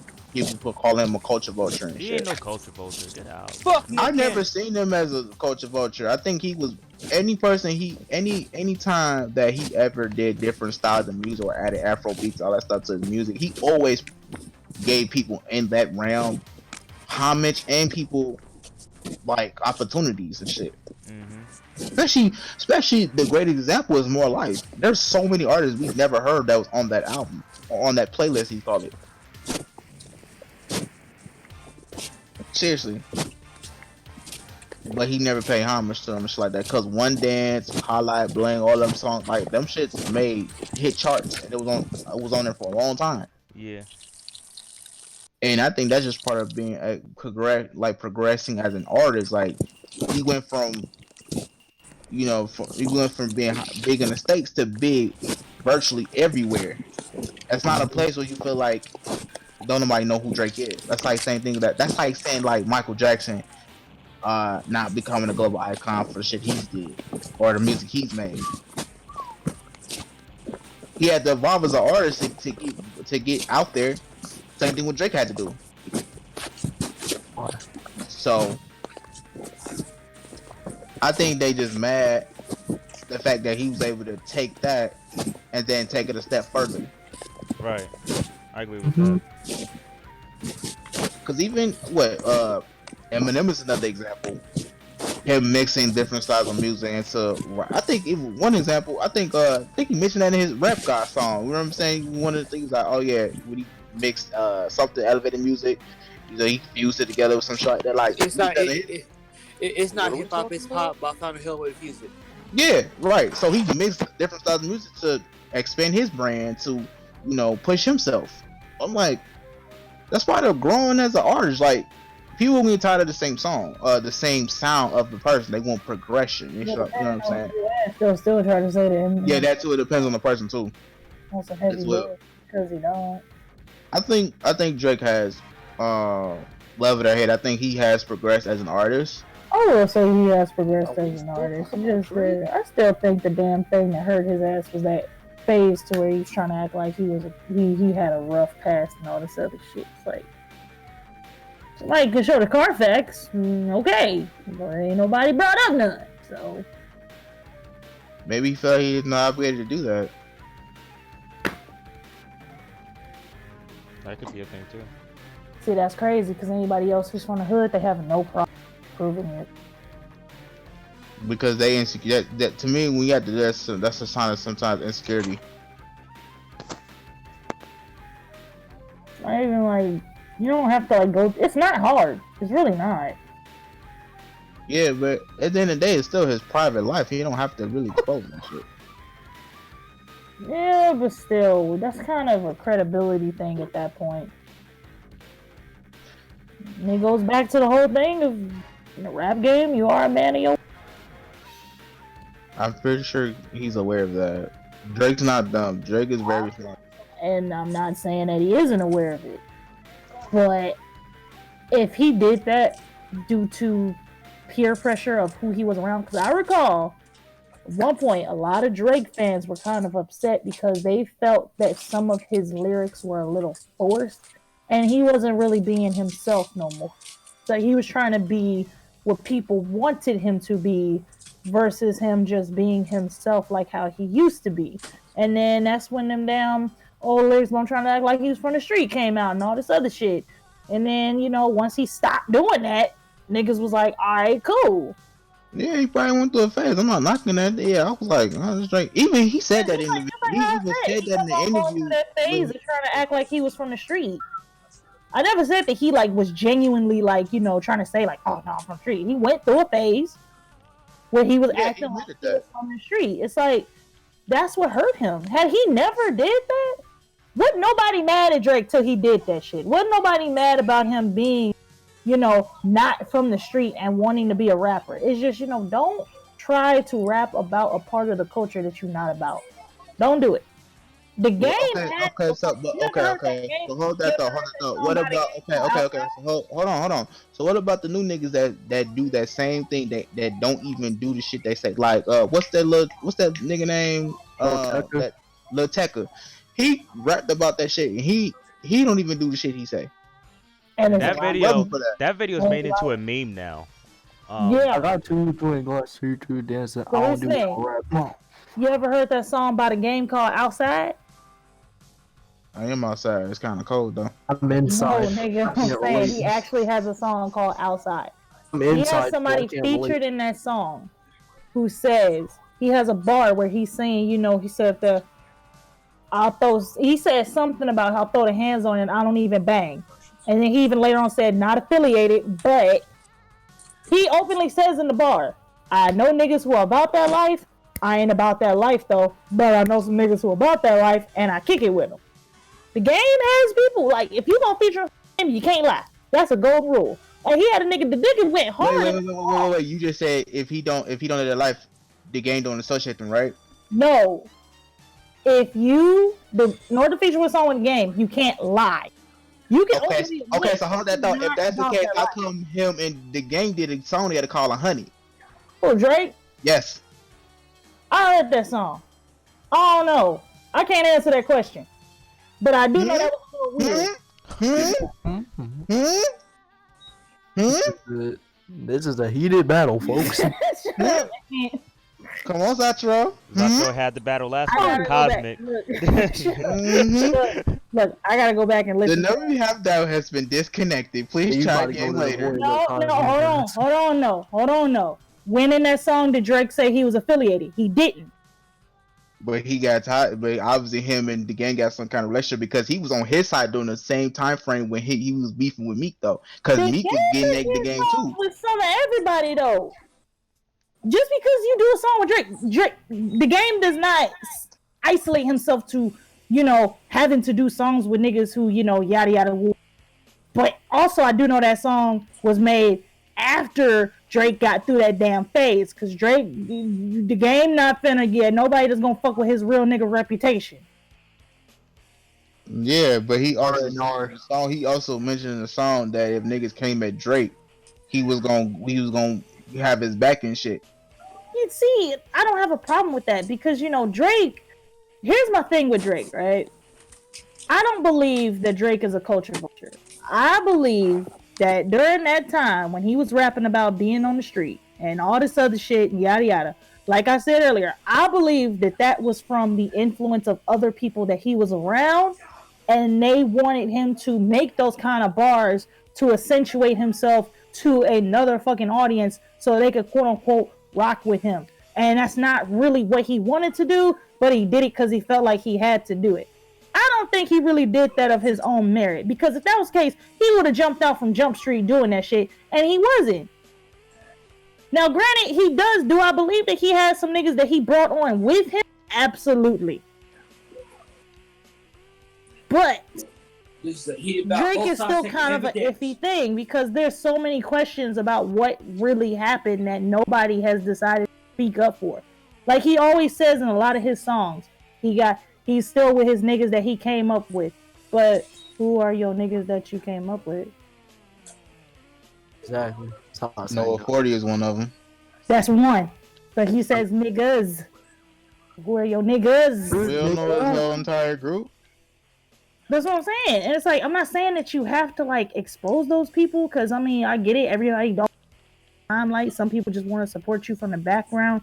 Some people just want to, do the behind the scenes to make sure that you good, because then they're good and everybody got to eat and shit. But you know how it is with the rap game, man. You can't do that for too long until niggas start looking at you funny. Hey, quick question. Why does Achiro sound like he said nigga? He said nigga, it's not nigger. Mix. No, I said nigga, not niggas. I definitely did not drop a hard R. Thank you very much. Now go take a math test. No, I just wanted to make that joke. Huh? Calm down. Calm down, kitty. Calm your tits. Shut the fuck up. Anything else y'all gotta say about this topic? This is a heated battle. Both sides taking Before we move on to the next topic, I think we should talk about this now. Y'all want to talk about go again. Jiraiya and Master Roshi? Who's the better? Here we go again. Master Roshi gonna Can beat you it. stop trying to pit Jiraiya against people? Damn! Strongest nigga in the Naruto verse. What is this? Master Roshi beats him. Master. Why does everybody want to pit Jiraiya against people? I don't understand it. Look, I still think I think Jiraiya will beat Master Roshi, honestly. Hell no. No disrespect to Master Roshi though. Alright, hold on. Ultra, don't correct me if I'm wrong, but Master Roshi has something that's similar to Ultra Instinct. His max power? Oh, No. I don't know what the fuck it's called, but I remember it was a clip to where Whis was like, "Where did you learn Ultra Instinct?" And he was like, "It's not Ultra Instinct, but it's Oh, something." Cosmo want to bring his ass back now. He's like, now you're talking. Yeah, because you're talking about Drake, nigga. You was on a whole Drake. You know what? I'm not even good. Why? Because I wanted to talk about it. Even just like with not even with that, it's just the speed and power alone. Master Roshi beats Jiraiya. Really? Yes. Kelly, Master Roshi- do you Master Roshi- seriously not know what I'm talking? Master I know. Roshi I moves remember like it was a- during the Tournament of Power. You did the shit in front of Whis, and Whis was like, "Where did you learn Ultra Instinct?" He was like, "It's not Ultra Instinct, but it's similar to it." But he never really fully explained what it was. And that's kind of like the problem there. Like, sure, we probably seen it happen, but it doesn't go in detail like what that thing is. So we can't really say if it's. Shit, we don't even know the full experience of Roshi's life. Shit, we only had that little flashback a little bit back in the day when in Dragon Ball, but we don't know the full extent of training that Roshi had, and he's been living for many years. That man's over 100 years old on some Yamamoto type beat. Y'all don't know who Yamamoto is? Are you fucking? Yeah, no, We know Yamamoto is. Sounds familiar. The head nigga in Bleach. Y'all said that. Yeah, with the big ass pintail dickhead. For some reason, he got a Yamcha scar on the middle of his head, like somebody got a nigga brain aneurysm. Yeah, the old man. Didn't someone try to kill him at one point, and that's where that scar came from? Yeah. Then he take the thing off his head. He looked like a buff moose. Yeah, so Why You got me. He tell that motherfucker, like, you got me fucked up but in the game. real quick though, let's list all of Jiraiya's feats. So like he has Sage Mode, Rasengan. Well, he even taught Minato and taught Naruto the Rasengan. And also we got what else about Jiraiya? Give me a second. Let me think. Yeah, that's y'all know that Naruto shit. He has a lot of the toad jutsus, like he can turn a hallway into a frog's stomach, which is absolutely disgusting. Yeah, he can transfer transport his enemies to the belly of his frogs. Yeah, that's he brought that back in the newest Boruto, the previous Boruto arc, which was really cool. Obviously, yeah, he's like one of the strongest ninjas in the world. Like he's the legendary Sanins. But he was the weakest of the three. He may be the weakest, but he's still considered one of the strongest in the entire series. You know. he's a strong ninja. Like he's one of the strongest, but doesn't mean he can beat. I'm sorry, man, but I feel like Orochimaru. Okay, so here's the thing, right? When they got that title, all three of them were around the same level, and they fought the village hidden in the rains Kage and all this other shit. And the only reason he gave them that title is because all three of them were still standing at the end. So he said, I'll dub you the legendary Sonic. Now the question with Naruto is, how far does that title go when later on in the verse, Orochimaru basically became fucking Lord Voldemort and was basically immortal and had all these jutsu under his arsenal because he took the bodies of people from various different clans and honed their Keki Genkai. He abducted children from villages and experimented on them to learn how chakra worked and all these different chakra flow techniques. And he got to the point to where even though his arms didn't work, he could fucking use jutsus, and all Kabuto had to do was just do the signs and then send the chakra into him. That's not something that a lot of jutsus can do. Tsunade as well. Tsunade was basically fucking immortal because her transformation jutsu was not just a transformation. She literally concentrated her chakra into her body cells to reverse her aging and kept the chakra flow intact, to where the only time that she would turn back into an old hag is if her chakra ran detrimentally low. In which she also learned to hone and increase her chakra amount to maintain that effect constantly. In which her apprentice, fucking, what's her name? Sakura? No. Shizune? Yeah, I think it's Shizune. Shizune knows a lot of poison techniques, but she also knows a good chunk of what Tsunade knows, because almost everything Tsunade knows, she taught it to Shizune, so that way if anything happens to Tsunade, Shizune would be able to save her. Jiraiya kind of stopped training, and he kind of retired after what happened with Orochimaru, and he became a fucking writer and a drinker and a horny ass pervert fucking 20-something-year-olds all around the goddamn Naruto. Cosmic. I'm dead. So it's like, how far does that title go, considering that it seemed like Jiraiya's training didn't really extend as far as the other two, because Orochimaru wanted to basically become the fucking Julius Caesar of the Naruto world. Tsunade experienced great loss to the point to where she was on some Full Metal Alchemist shit, to where she wanted to learn how to bring back the dead. And Jiraiya just seemed like he was kind of lost, and he lost his will as a shinobi until Naruto came around, and he just taught Naruto as much as he could. in which he still hadn't perfected the Rasengan. So it's like, in all actuality, when you really think about it, Jiraiya is the character that we all know and love, but he's not as broken as you want to say he is. Okay, So- then with Master Roshi, how would you put him against another Naruto character then? Like where would you put him up against if in terms of like power level? Master Roshi's planetary. Master he's Roshi planetary? was- Master Yeah, Roshi he destroyed. exploded Master the goddamn Roshi. moon. He destroyed the moon. That beam hit the moon within 3 seconds. So Master Roshi, and plus he's been training all on and off, so on and so on. It's been stated by Goku that Master Roshi's still been training even before Tournament Power started. And I mean, But let's keep it a buck. Goku needed the best of the best for the power tournament, Yes. for the tournament of power. He wasn't Yeah. gonna bring Tien and Yamcha on. And then during that time period, Master Roshi got as strong as not as strong as Goku, but almost that level during Goku was at the Buu Saga. So yeah, and Goku's held strong during that time period, and Goku's planetary plus during that time. So scale that, and plus with the speed feats alone, the speed feats in fucking Dragon Ball, it's always moved. They move past way past speed of light, and during that time period. If you would have to put someone up against Master Roshi, who would it be? because of speed feats, literally, if you do speed feats, it would have to be an Uchiha. Because they see things in slow motion. Uchiha, Naruto. Not Naruto, because Naruto can't see in slow motion. Yes, he can. No, he can't. Yes, he can, because he can in Sage mode, but not to the point of the Sharingan. The Sharingan, once you get 3 Tomios and you get Mangekyo, you can literally basically see in slow motion. But Where it doesn't really matter. It doesn't really matter. Like even like seeing in slow motion doesn't really fucking matter.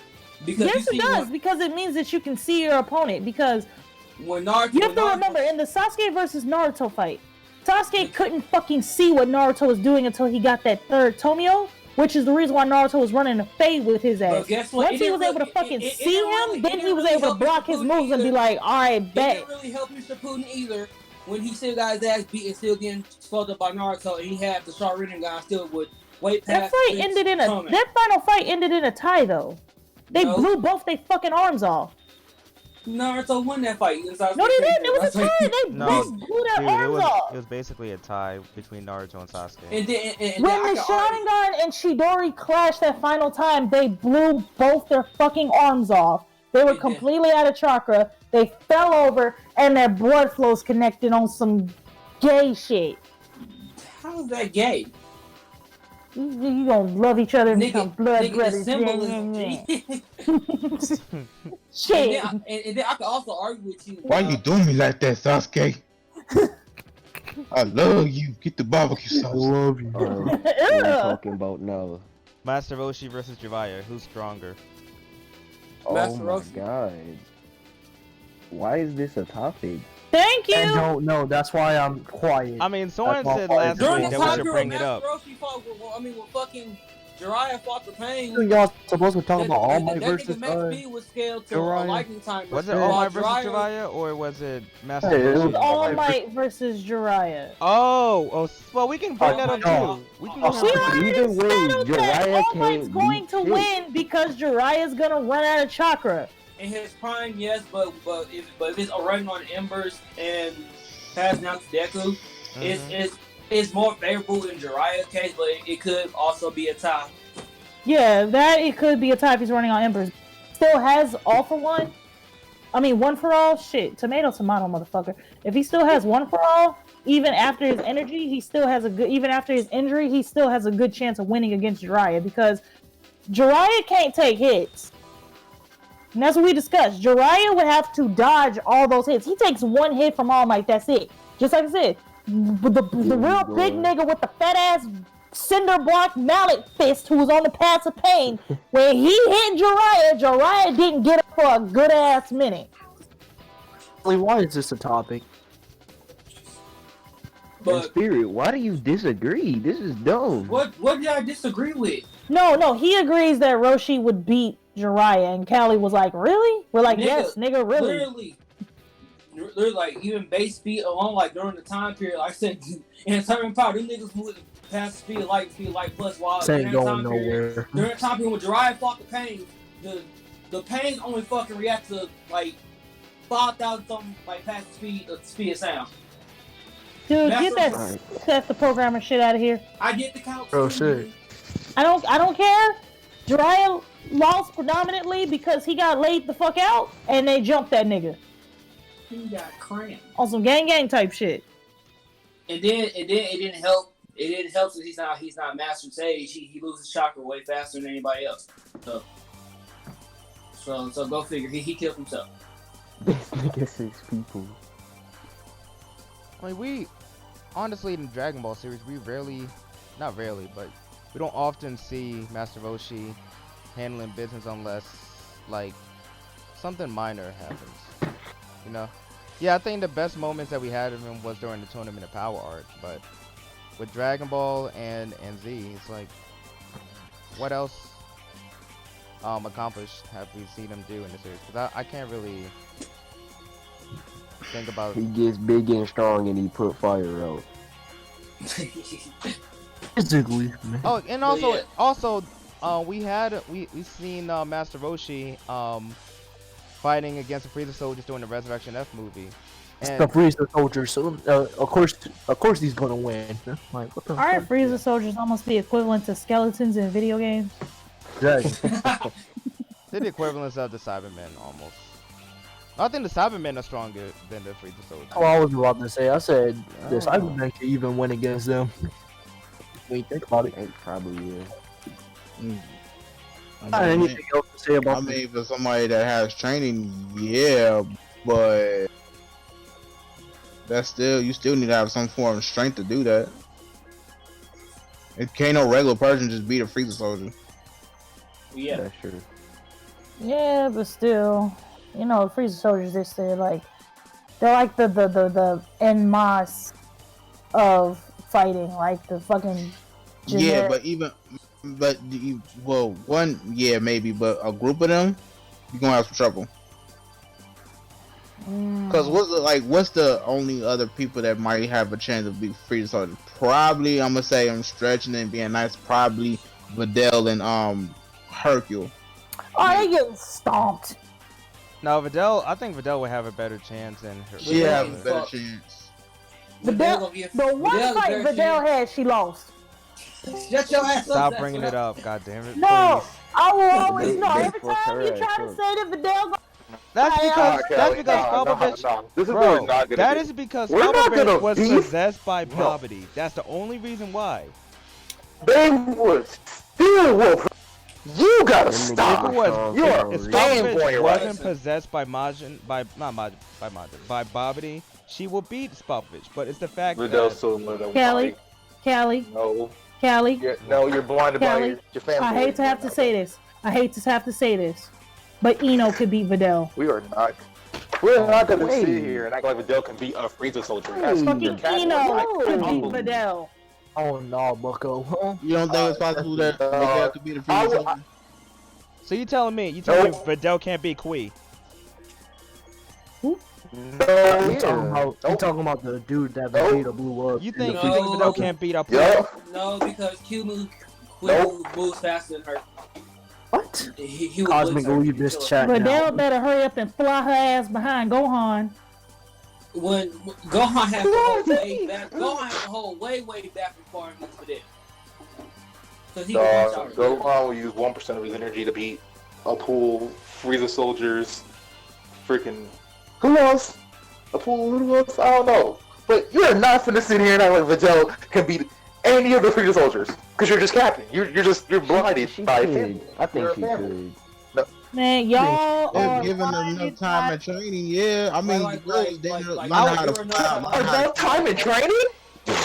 Look, I'm not Like, saying like, Videl if- can beat The the only Wow. training that Videl has is learning dick and then still be able to walk towards Back in the the kitchen. And Why look, are you? I'm not saying that Fact. Videl can beat the Ginyu Force. I'm saying she can beat the basic Frieza soldier, like Apu, Like- Kui, or any other of them. But when She's it comes not to the beating Ginyu Kui. Force, no. Okay, I'll tell you what. If Yeah, that's 18, crazy. if 18 trains Videl, then she can do something. But until then, she better sit her ass down. Rather sit down and get Yeah, You well, think gotta she put more can't beat the respect on niggas Vidal's with the name. ray blasters? No, Callie. Videl, I'm sorry. Wait, Niggas wait, always wait. talking about somehow useless. Bro, Listen, Niggas always want to talk about how useless soccer is, but Videl sitting her ass right here. Oh. listen. mhm. She can beat. Yeah. Well, she can beat some of the weak niggas with the blasters, but ain't them niggas without the blasters. What do you mean? She getting clapped. They're the weakest. She getting clapped. They're the absolute weakest. I said she beat the niggas with the blasters, but I said without the blasters, just like the other niggas like up in the. What's the she difference getting between clapped. blasters and without? Because the niggas with blasters What's are the difference weak. They only use the blaster. That's it. They don't use hands.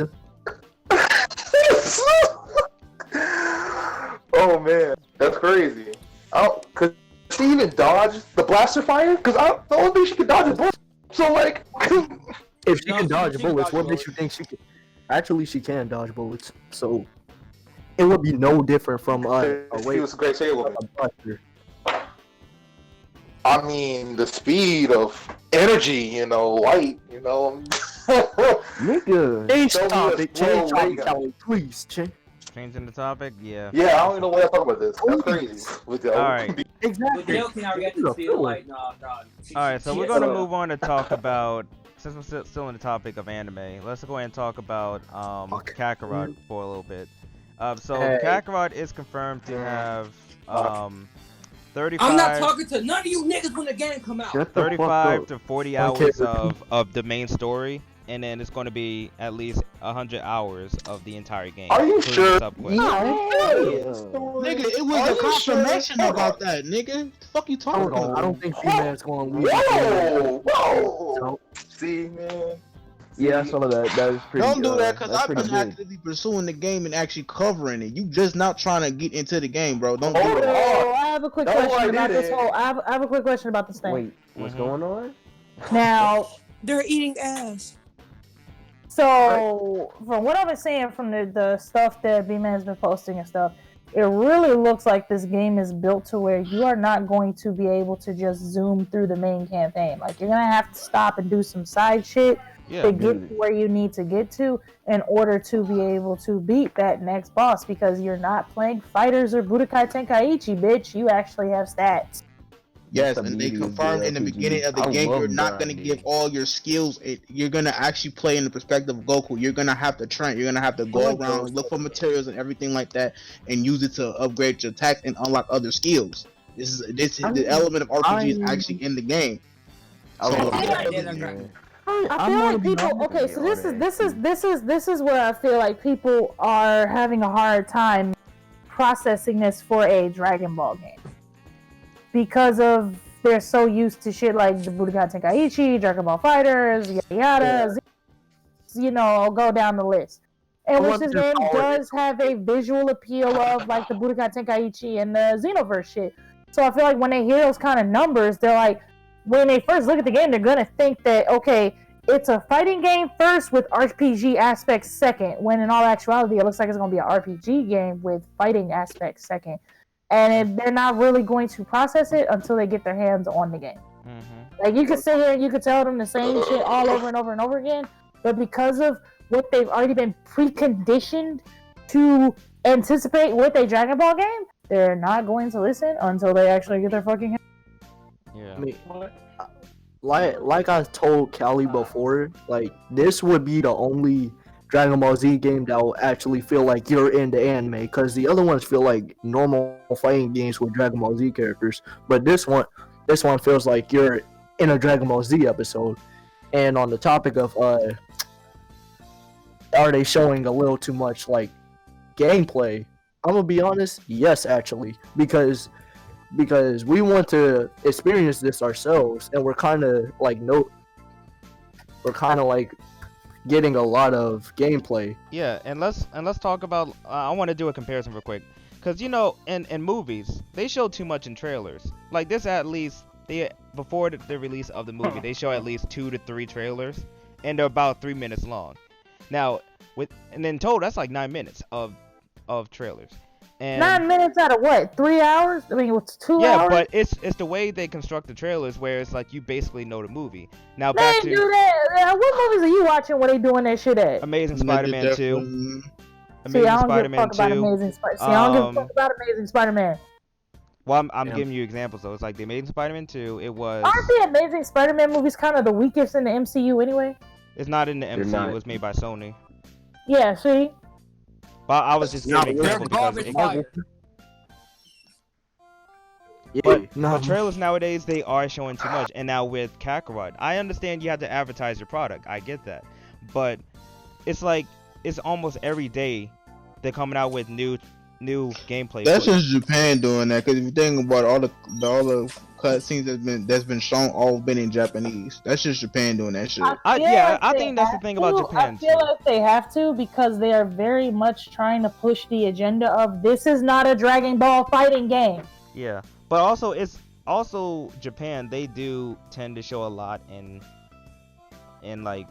their own marketing, because in some movie trailers, I do see them like having a how to describe it.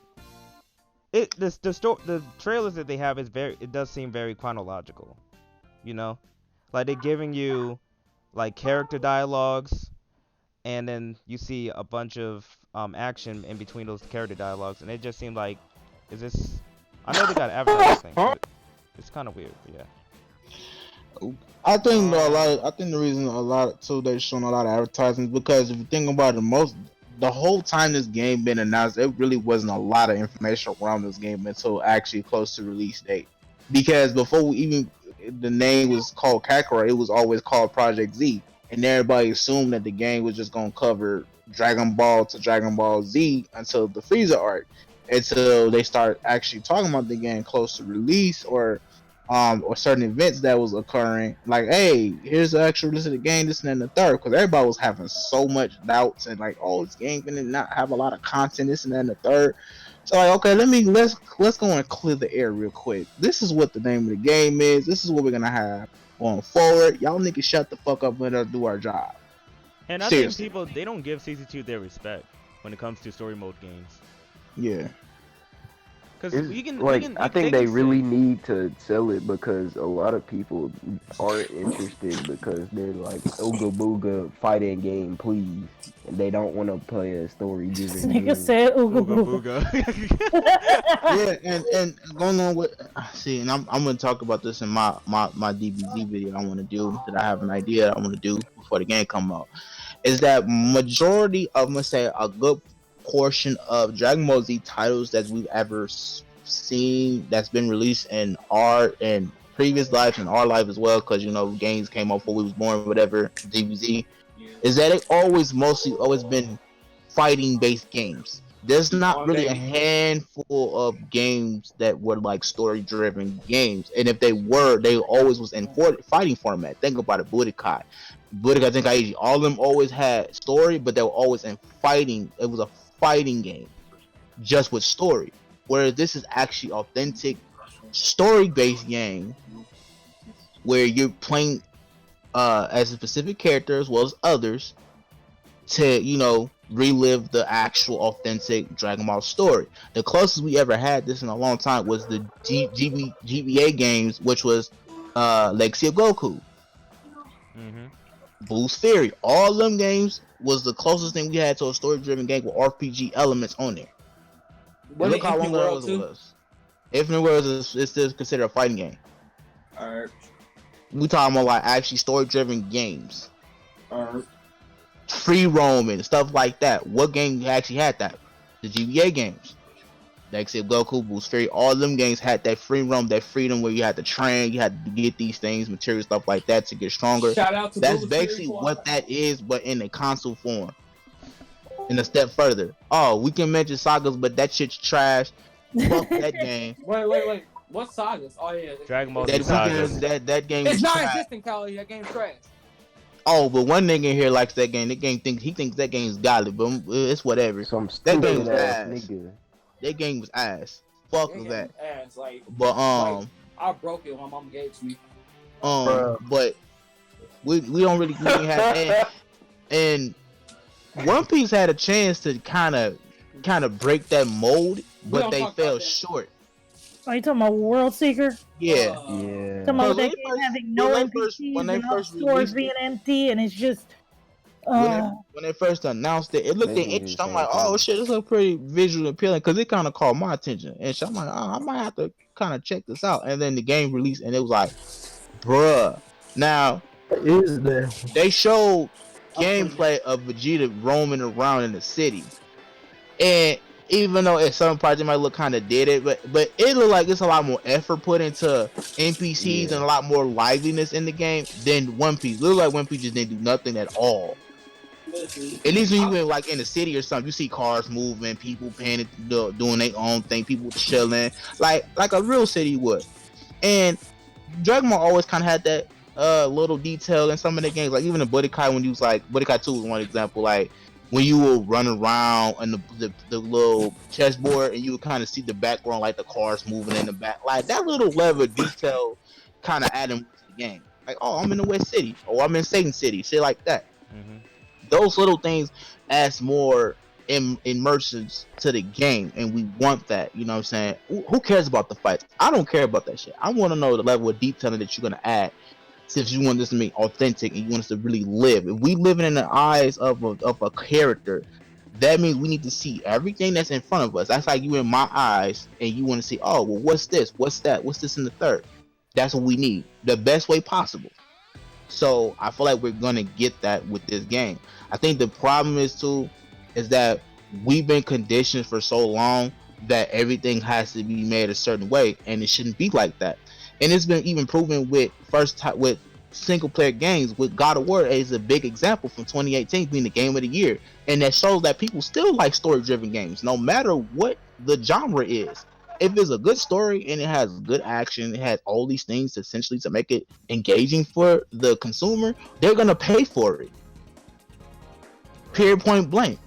And at this point in time with anime games, we're gonna need a lifesaver right now. And seems like, despite what you think about Dragon Ball has always been one of those titles where it either be decent, good as hell, or just trash as fuck. But it's always been that. It always been in that realm where it at least has somewhat of care. Where with other titles they just do it for a cash grab. Not saying that Dragon Ball has not been under that title before. That's why we have stuff like Battle with Z, which ass. That was a cash grab. I don't understand who would like that game. I actually bought that game. I did too, and I did not like it.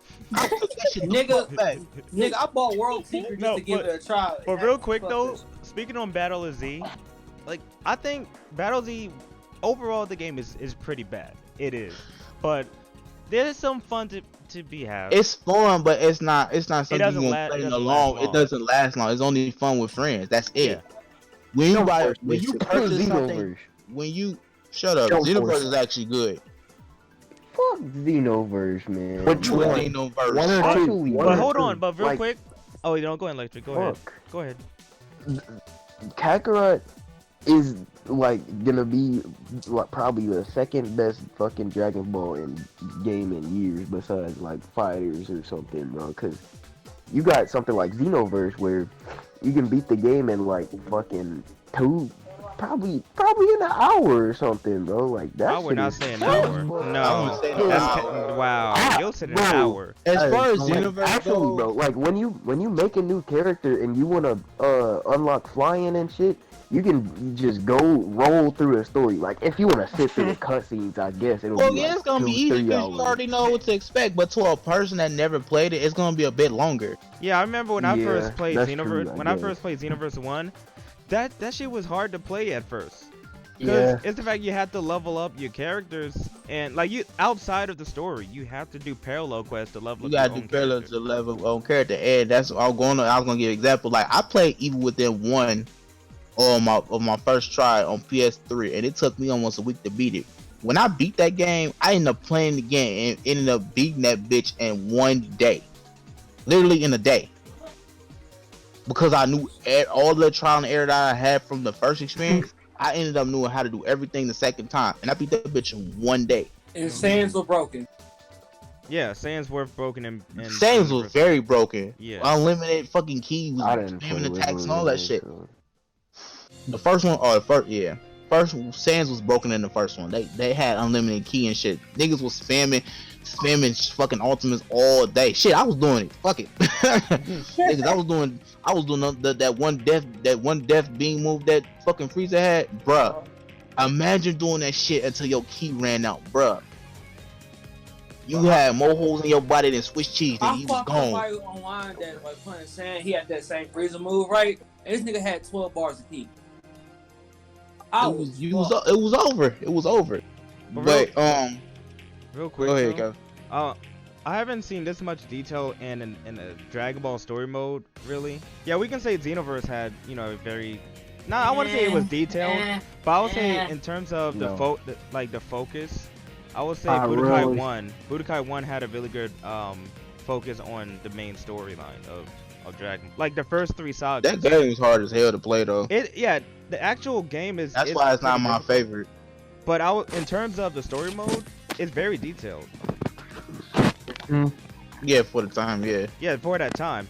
And so with the Kakarot opening, I mentioned this in my video, but I love how it resembles both the anime and also the Budokai 1 opening, but still is being original with its own content. Because usually it would show all the clips from the anime opening, but no, it has in-game footage. Yeah, it was in-game graphics. I was like, bruh, that shit crispy.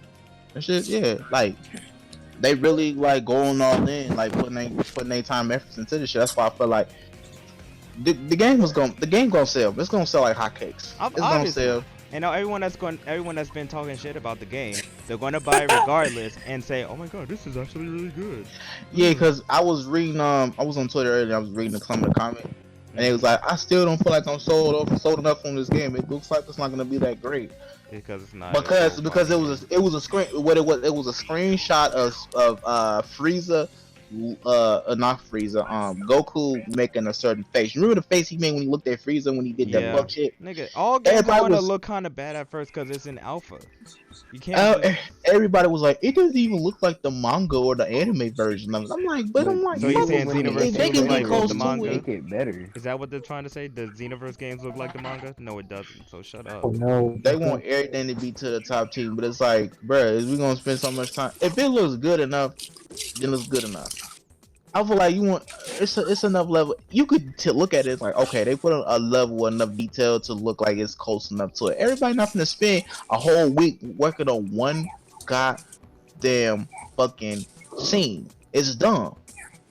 They got other shit they gotta put stuff into. So if you worry about one scene by space not being a certain way, okay. If it looks weird, then yeah, y'all need to get on that shit. But it seems like they've been taking good feedback because I remember people was complaining about how Vegito looked.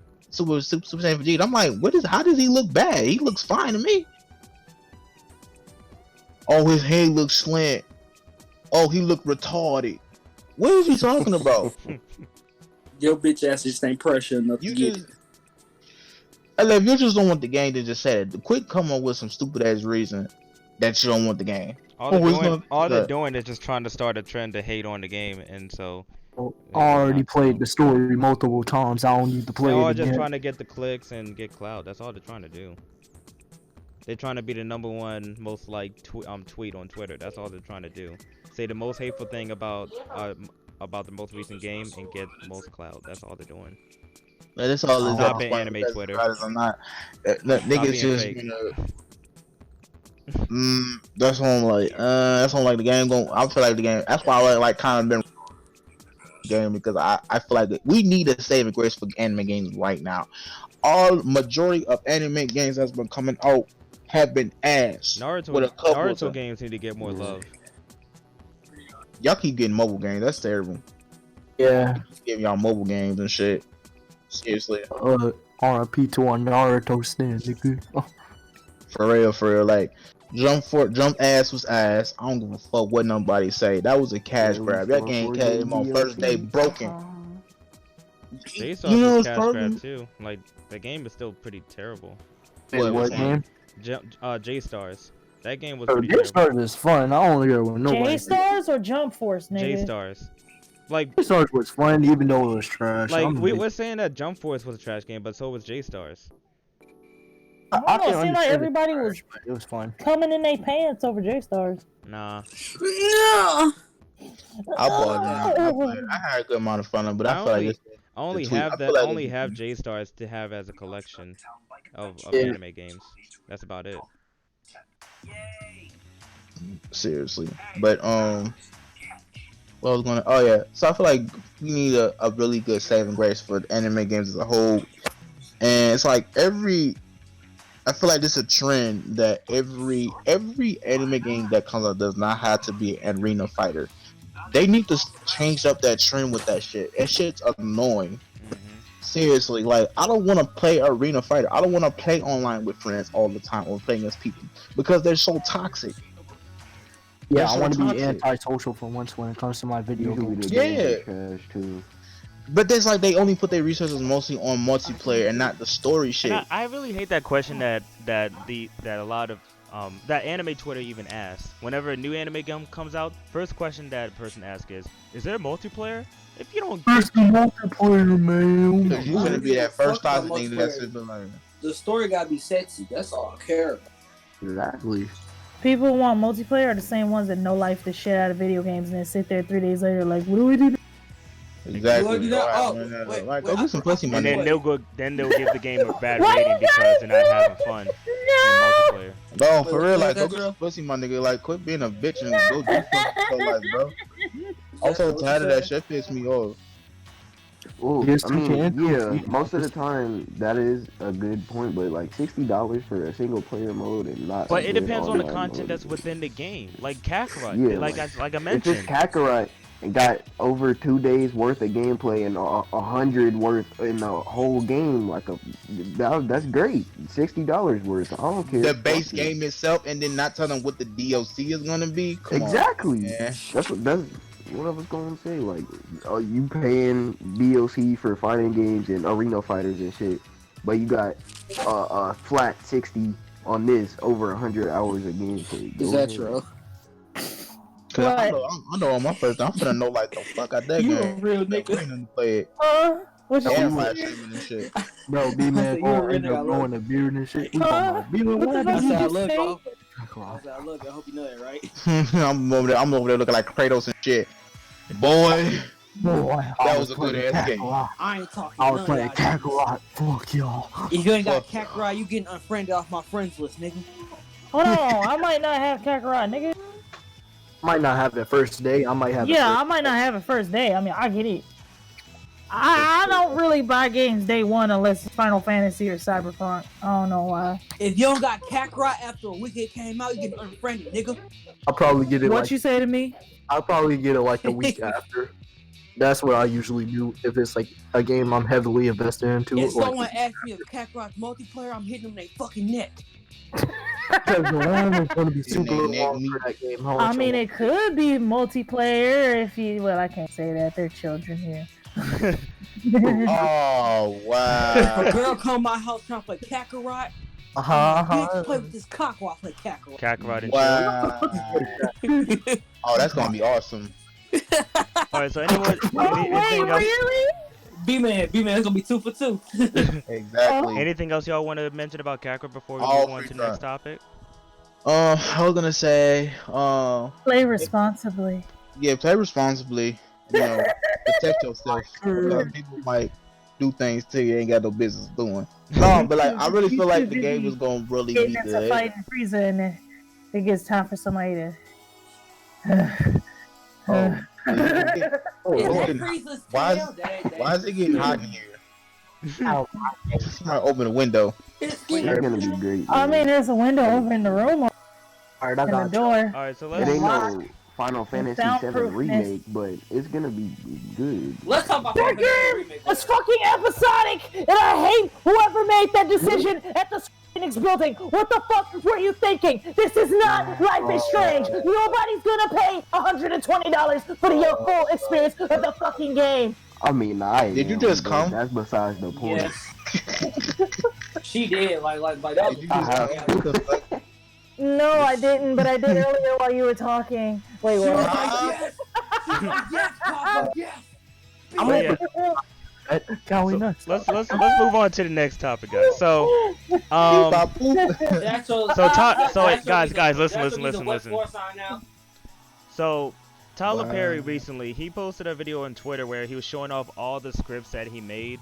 I think it probably in the past year or so, or like over time. And he basically was like hashtag workflow or something like that. And the black community they came at Tyler Perry for being like, but you don't even have your own writers room. You write all those movies yourself. That's hate. That's hate. Why would you want to hate on this man? This man literally bought a fucking goddamn. Oh my god! Don't get me fucking started. But to some degree. Old Confederate base where crazy ass, racist ass white people were trying to fight for our oppression. Bought that shit. Turned it into a whole studio. Named every studio after every major black Hollywood person to come and motherfucking go. Exactly. He's trying his best to fucking uplift the black community. Every movie that he has is a predominantly black movie. But real quick, this man. Real quick though, but think about doing everything Spike Lee didn't do, but y'all niggas suck on Spike Lee's dick, right? But real quick, think about it tastes spiky. Think about all the potential African American screenwriters that want to make their own story. What if it wouldn't be a good idea for Tyler Perry to? Here's the thing, right? You know that studio is for them motherfuckers to have that opportunity now, right? He's literally opening the door for anybody because here's the thing, right? And even Tyler Perry himself is fucking admitted to this.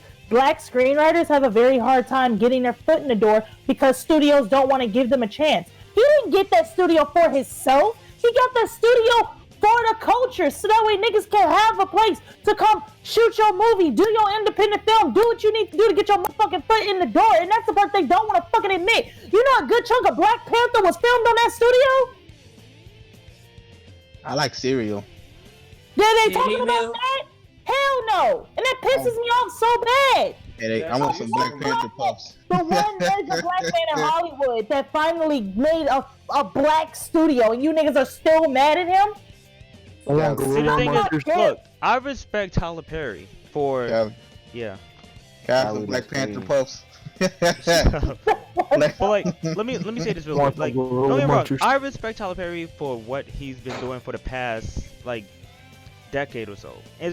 He's been doing amazing, but at the same time, over time, I know I'm switching the game up, but over time, the quality in his film has been lackluster. Let's look at, I would say that Madea funeral movie, that was a good redemption movie.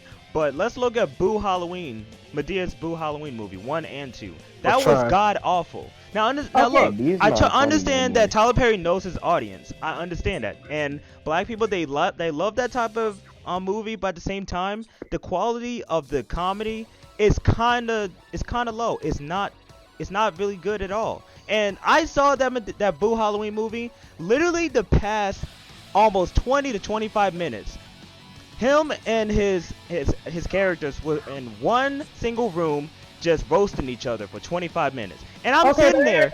I got a question. What? Yeah. Eddie Murphy will come out tomorrow and do the same shit which he did for almost 15 goddamn years and won't nobody bat an eye.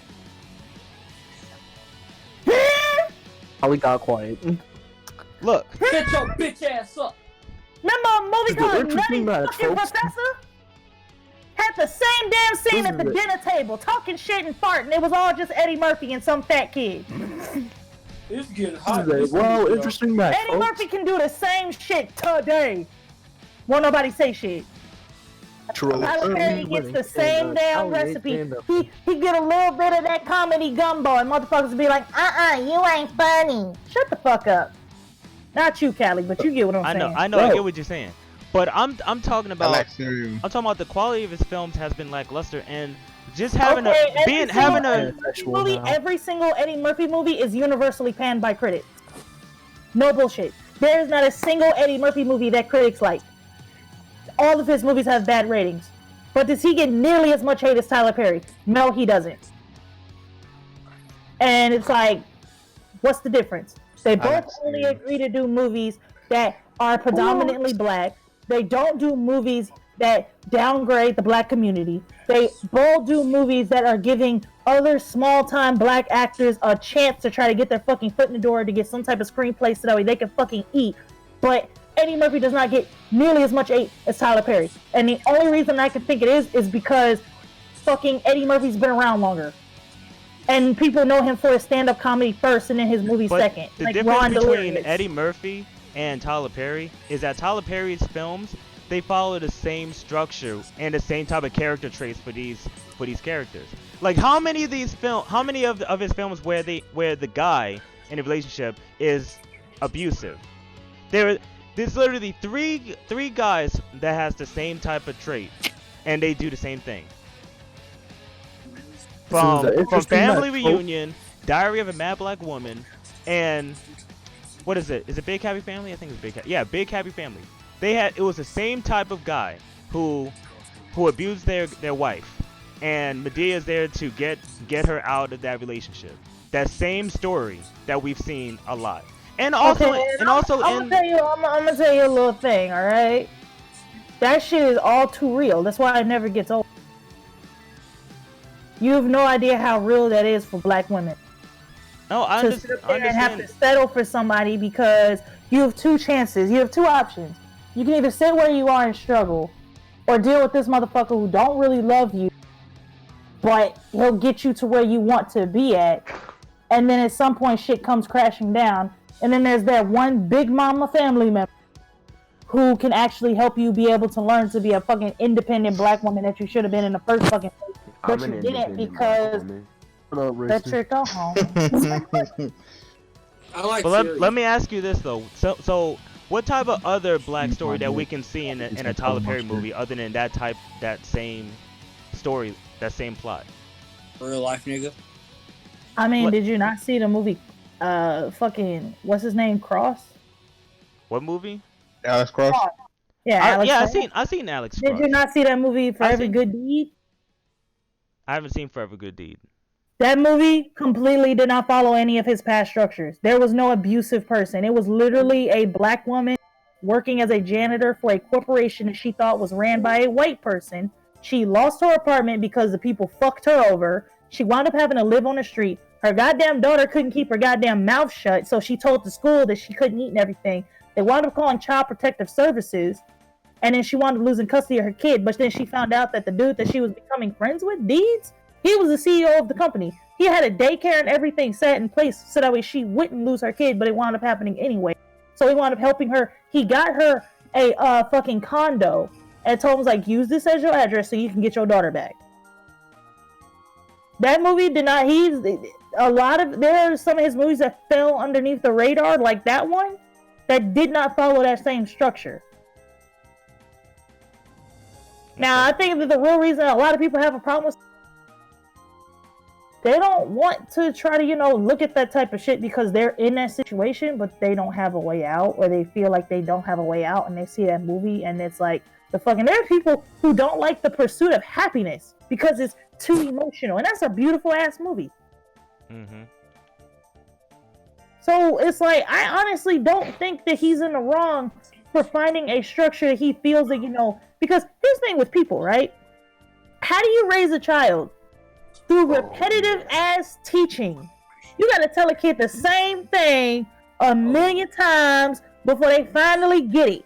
And same thing when they're a teenager, and sometimes when they grown too. You gotta keep telling their ass the same goddamn thing over and over again. That's why I don't want no kids, because motherfuckers don't listen. I sure have to tell you something once, and only once. That's just me. I not tell the kid to go sit his ass the fuck down if I had to tell his ass up with a switch from a tree. Goddamn bitch. No, but like at the end of the day, it's like Tyler Perry's taking the old school route to it. You gotta, first off, it takes a village, and secondly, people learn through repetition. You don't get a message across on the first time.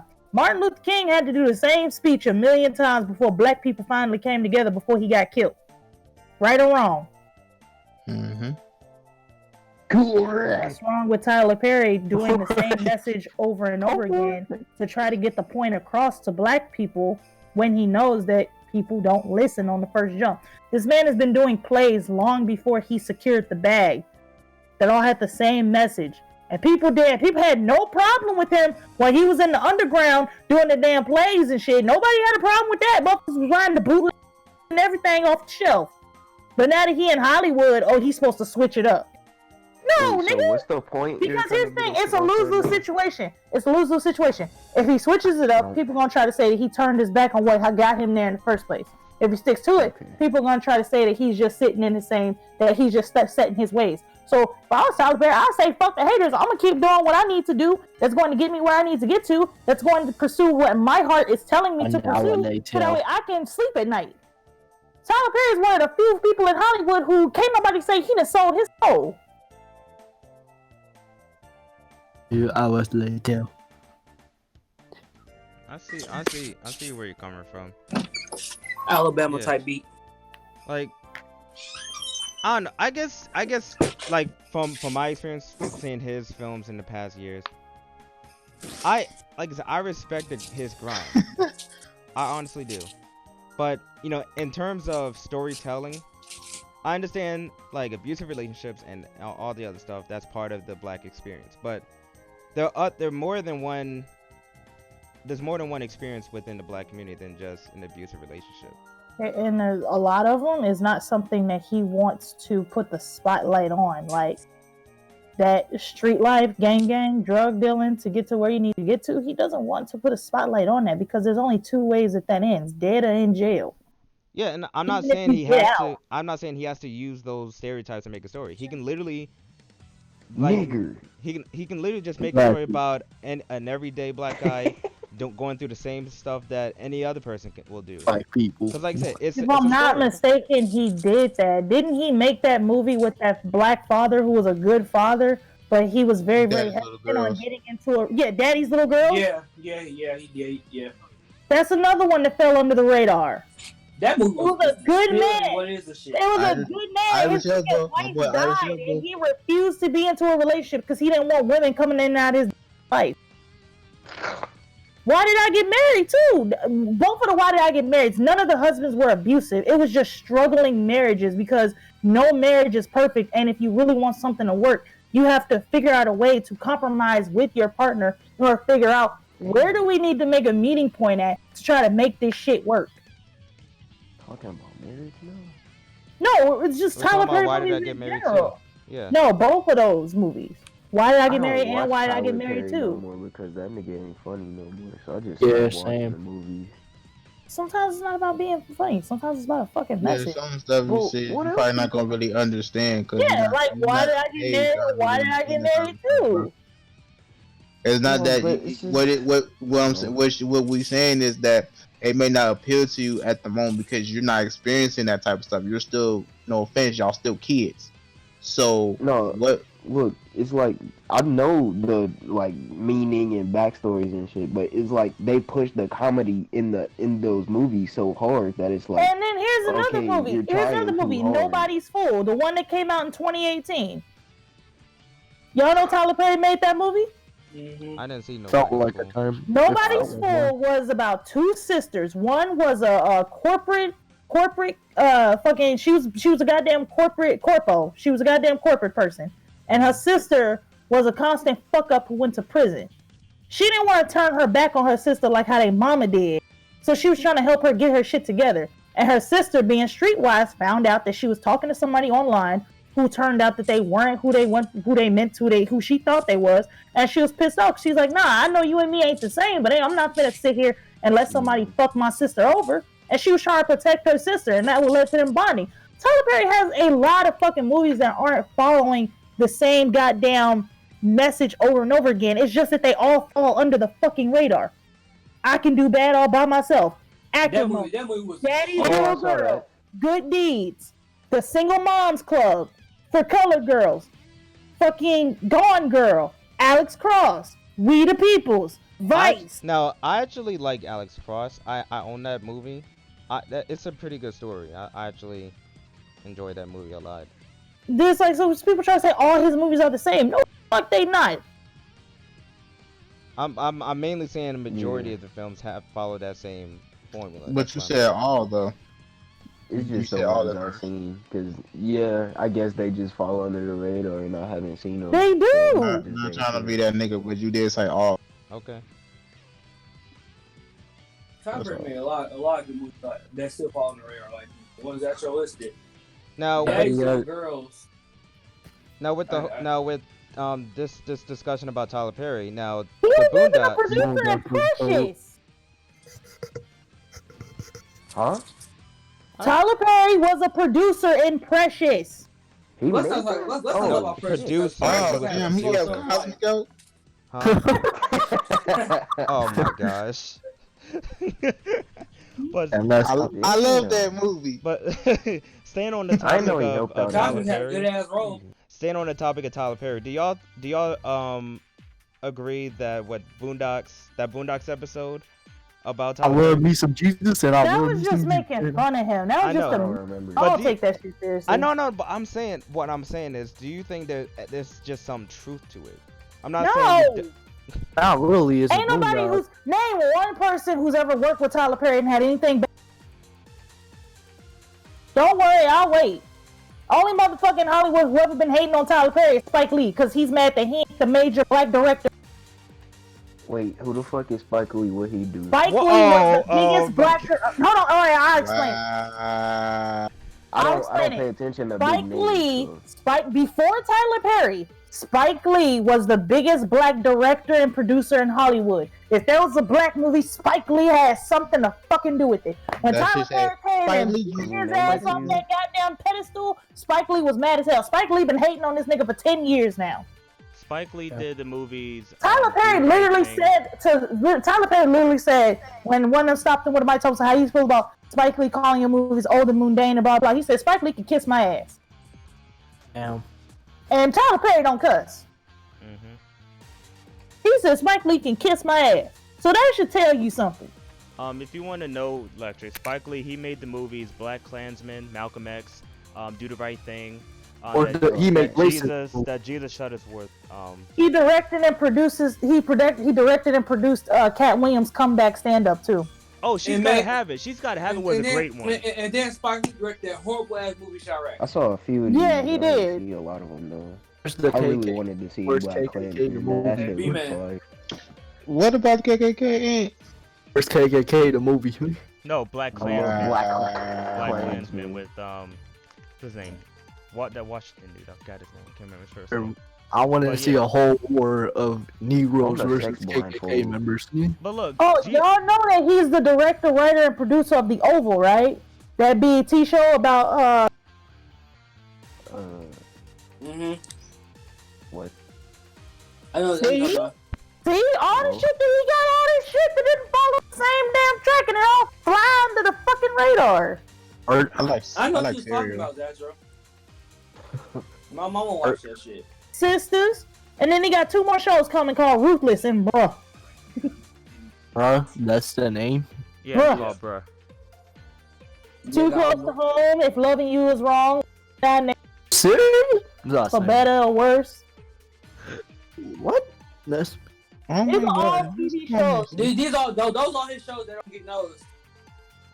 And for better or worse was on TV for 6 years. Yes. The haves and the have-nots is still on TV. Bro, Yeah. the half and the have nots scandalous shit right now, bro.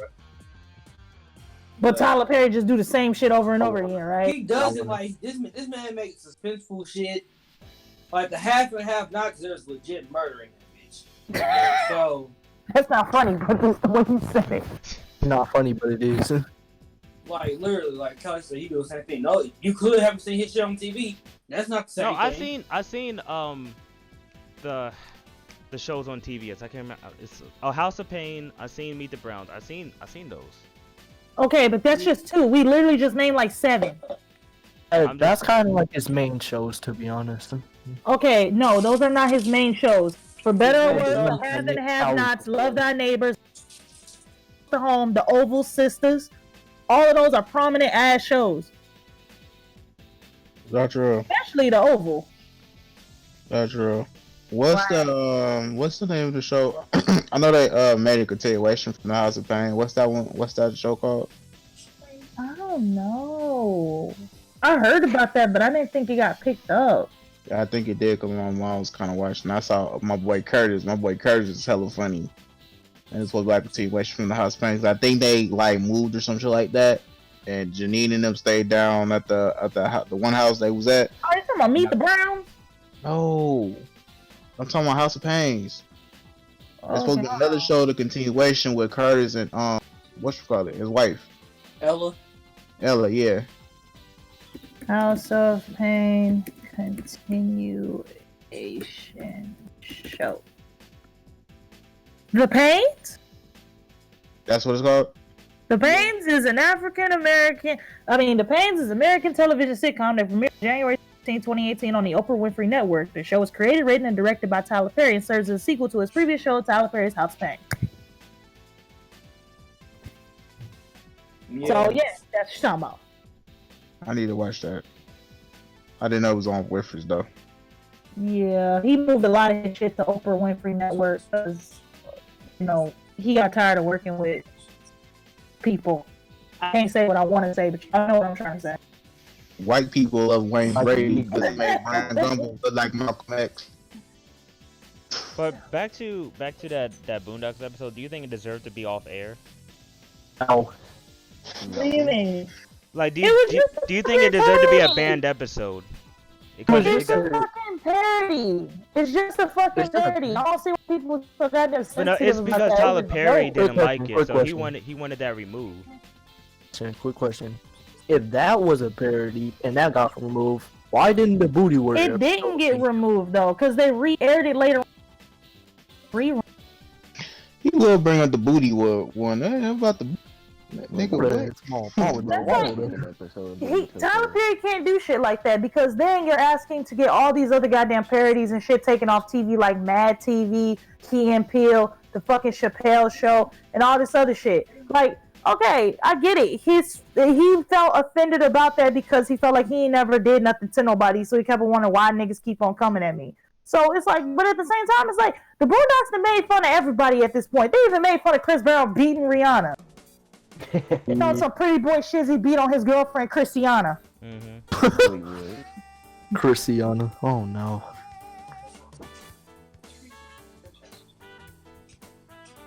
Yeah. I just don't understand why people just can't accept that these type of shows you're going to get made fun of. You just have to laugh at yourself sometimes. Because some people that you never really see it coming. Like they don't have to really ask for permission. Like how Weird Al Yankovic, like in music, he always asks people, "Are you cool with me doing a parody of your song?" Just like how he asked Michael Jackson, "Can he do a parody of one of his songs?" Michael Jackson let him do a parody of "Beat It," but it was another song. Michael Jackson told him, he's like, "You better not touch that song." I think it was a song, "They Don't Care About Us." He said, "You better not touch that song." He said that song was a message. Touch that song.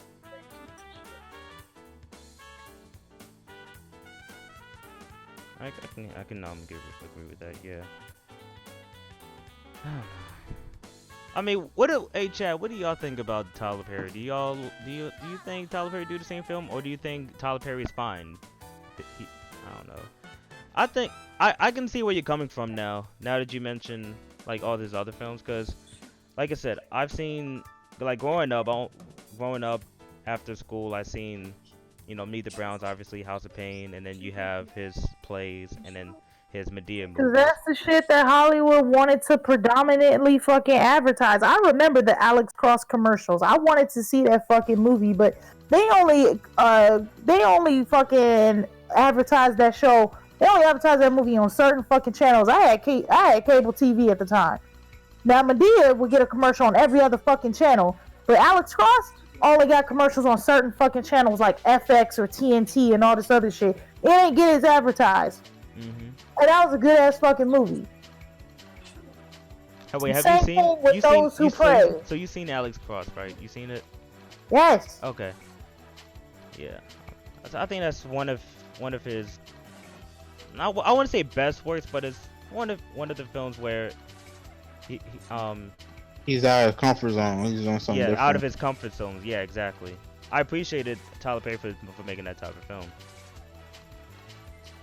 But yeah, so anything else y'all want to say about Tyler Perry? And No. Suited and booted. Callie, cool question. Yeah. Nicki Minaj wax figure. Oh, Nicki Wait, Minaj's. Have y'all seen Nicki Minaj's wax figure? Oh. Like I'm, the madam. I'm scared because that woman already looked like a wax.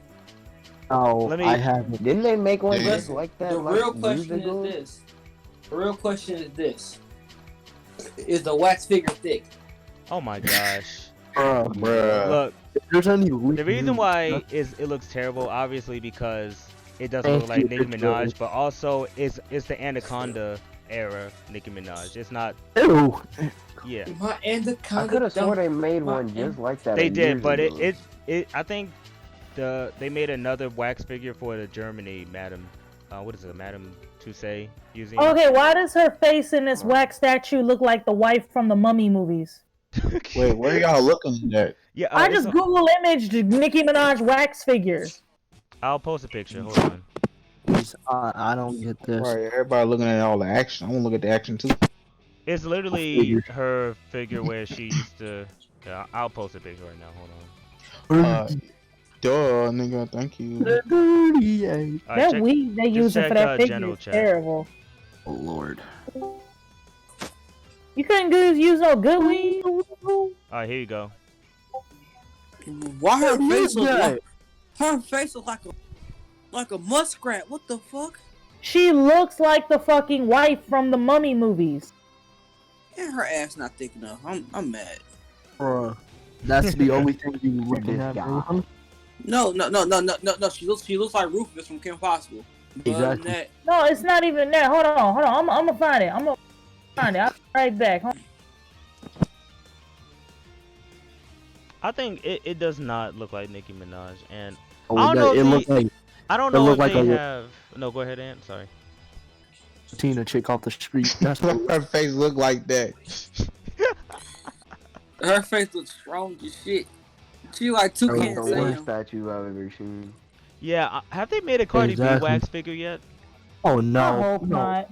That's gonna look Oh, bad. please. They Like, know. like, And ah, also speaking on Nicki I hate Minaj's that. wax figure, they did Beyonce dirty for the past few years now. Bro, she look ashy in this picture. What the fuck? She look at you. How you gotta work? You know that's bad when that wax. You pull this wax and it still ashy, bro. What the? Oh my god. Hold on, let me put lotion on this wax figure real quick. Bro, Sorry like about she that. been bathing in baby powder for 2 hours, bro. What the fuck? But like, this isn't the first time that we've seen terrible wax figures. We've seen bad Beyonce wax Her figures. We've ass seen... look like a drumstick. Said that. Wait, hold on, guys. Be right back. You God. got huggy toes, nigga. What the? Oh my god, I hate it when you save a freaking picture and it saves as a JFIF. What the fuck is that? Why does her Wait. face look like? But like, so I don't know. There's not really much to say about this topic. Just that it looks fucking terrible, and like these people need to do better with these type of models. I don't think wax figures should be a thing anymore after seeing that. I mean, but wax figures are art at the end of the day. It's like not having art museums. No, Bucko. That ain't no art. That's a That's what she looked like. Look, exactly. Nah. look in general. Oh no, no. Hey, she looks bad. Don't do her like that. Hold up. Why But you that just- face, Them titties though. Oh my god. it looked like they based it after her. But terrible. No. You need to stop. Look just like it, don't it? God damn it. That probably was their reference too. Let's do it after the mummy, cause the bitch gonna look like a mummy. Yeah, she do. She look like she ain't eating like 2 months. Somebody sharpied in her tattoo and shit. Oh shit. All right. We can just move on. More. So the beginning of the week, after the whole announcement of World War III, not announcement of World War. My bad. Again? Sorry. Let me rephrase that. Talking about the After- final. Don't go scaring people. I know. World War IV I coming on. apologize. Finally. After Who got hit in Trump, the eye with after the iPhone? announcement of Trump sending airstrikes to Bruh. Iran, Iran put a bounty Iran on Donald raising Trump's up head for gold. $80 million. And Dang. George Lopez on Twitter, he said we'll do that for half. And now he's Wow. yeah, My I know nigga that's Don't crazy, say right? My nigga. No, My no. nigga. You My believe? nigga. My But so nigga.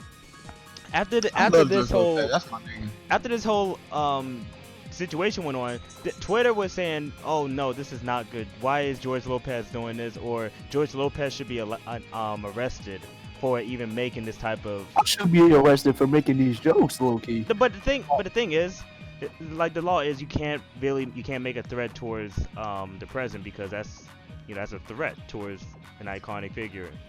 So It's not even Not a really threat an towards an iconic iconic figure, though. figure. It's just the fact that that is a federally protected entity. yeah, exactly.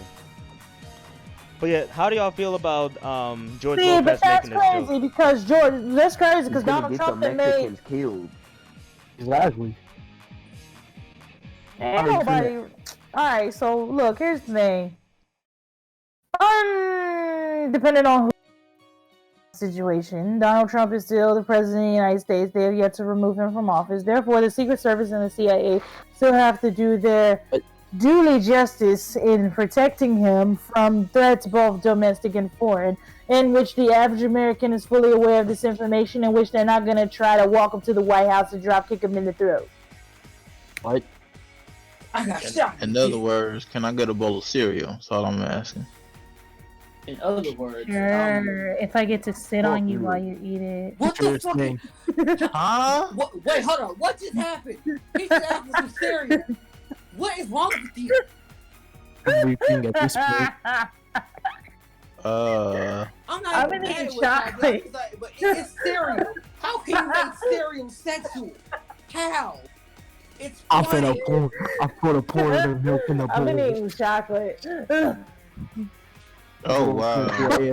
Oh, he That's asked. gonna do an He ASMR wanted on cocoa. me, He man. wanted cocoa pills, not suffocation in milk. What the fuck? Oh, I'll give you some cocoa, alright? No, she's gonna be like, Oh no, I don't want no shit. I don't want to do that. My But like, hell. real quick though, do you Say guys? nothing about that. What? But real quick though, do you think he deserves to be under, No. under what do you call it? Under surveillance by the Secret Services? He's a No. freaking comedian, okay? Comedians have made jokes like this before about George Bush. Yeah. Dave Chappelle openly said in a fucking stand-up, black people have always openly threatened politicians. And then he said, he was like, old women, so I'm gonna kick George Bush's ass for cutting off my Medicaid. Mhm. See? It's still funny to this day. ha ha. I'm fucking dead. Oh my god. Somebody This playing top the right here. 15? Me. I heard the phone ringing. That was me, G. Bruh. Yeah, but my listen. boy. But all I have to say is that I swear. George Lopez should be I got a under watch. question. This is off topic, but why that picture I just posted of Mummy Girl look like she covered in piss paint? What? Go to general. Are you drunk, nigga? Go to general. Why she look like she covered in piss Man, nope, paint? the self don't give her chocolate. Callie. Do she not though? Wait, Callie. Is Callie here? Callie.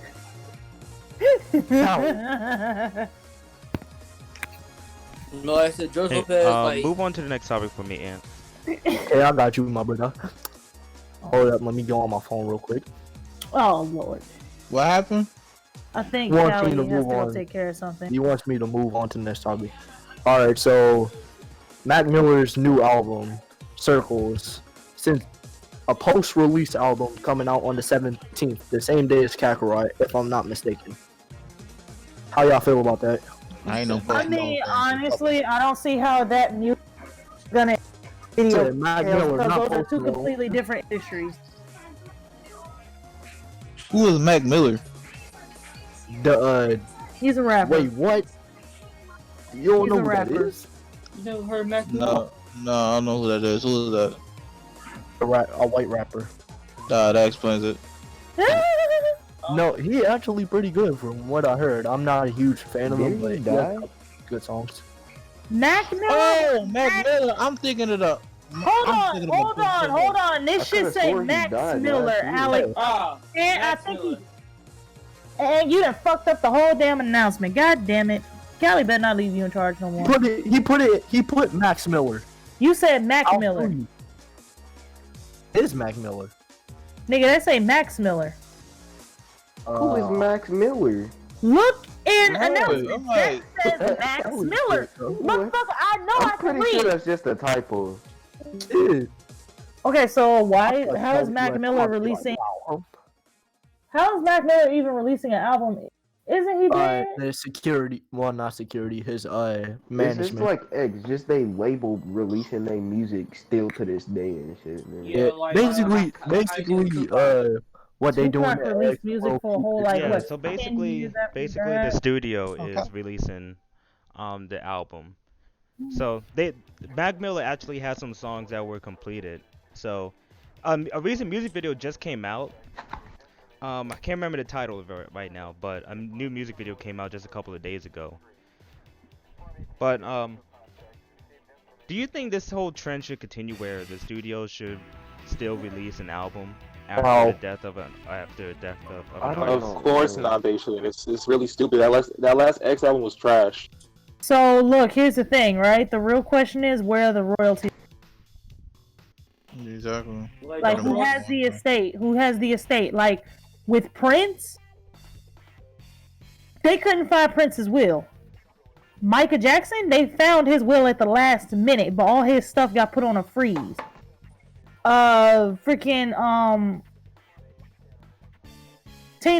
Not Tina Turner, god damn it. In the third. Bobby Brown's wife, what is her name? I'm drawing a blank.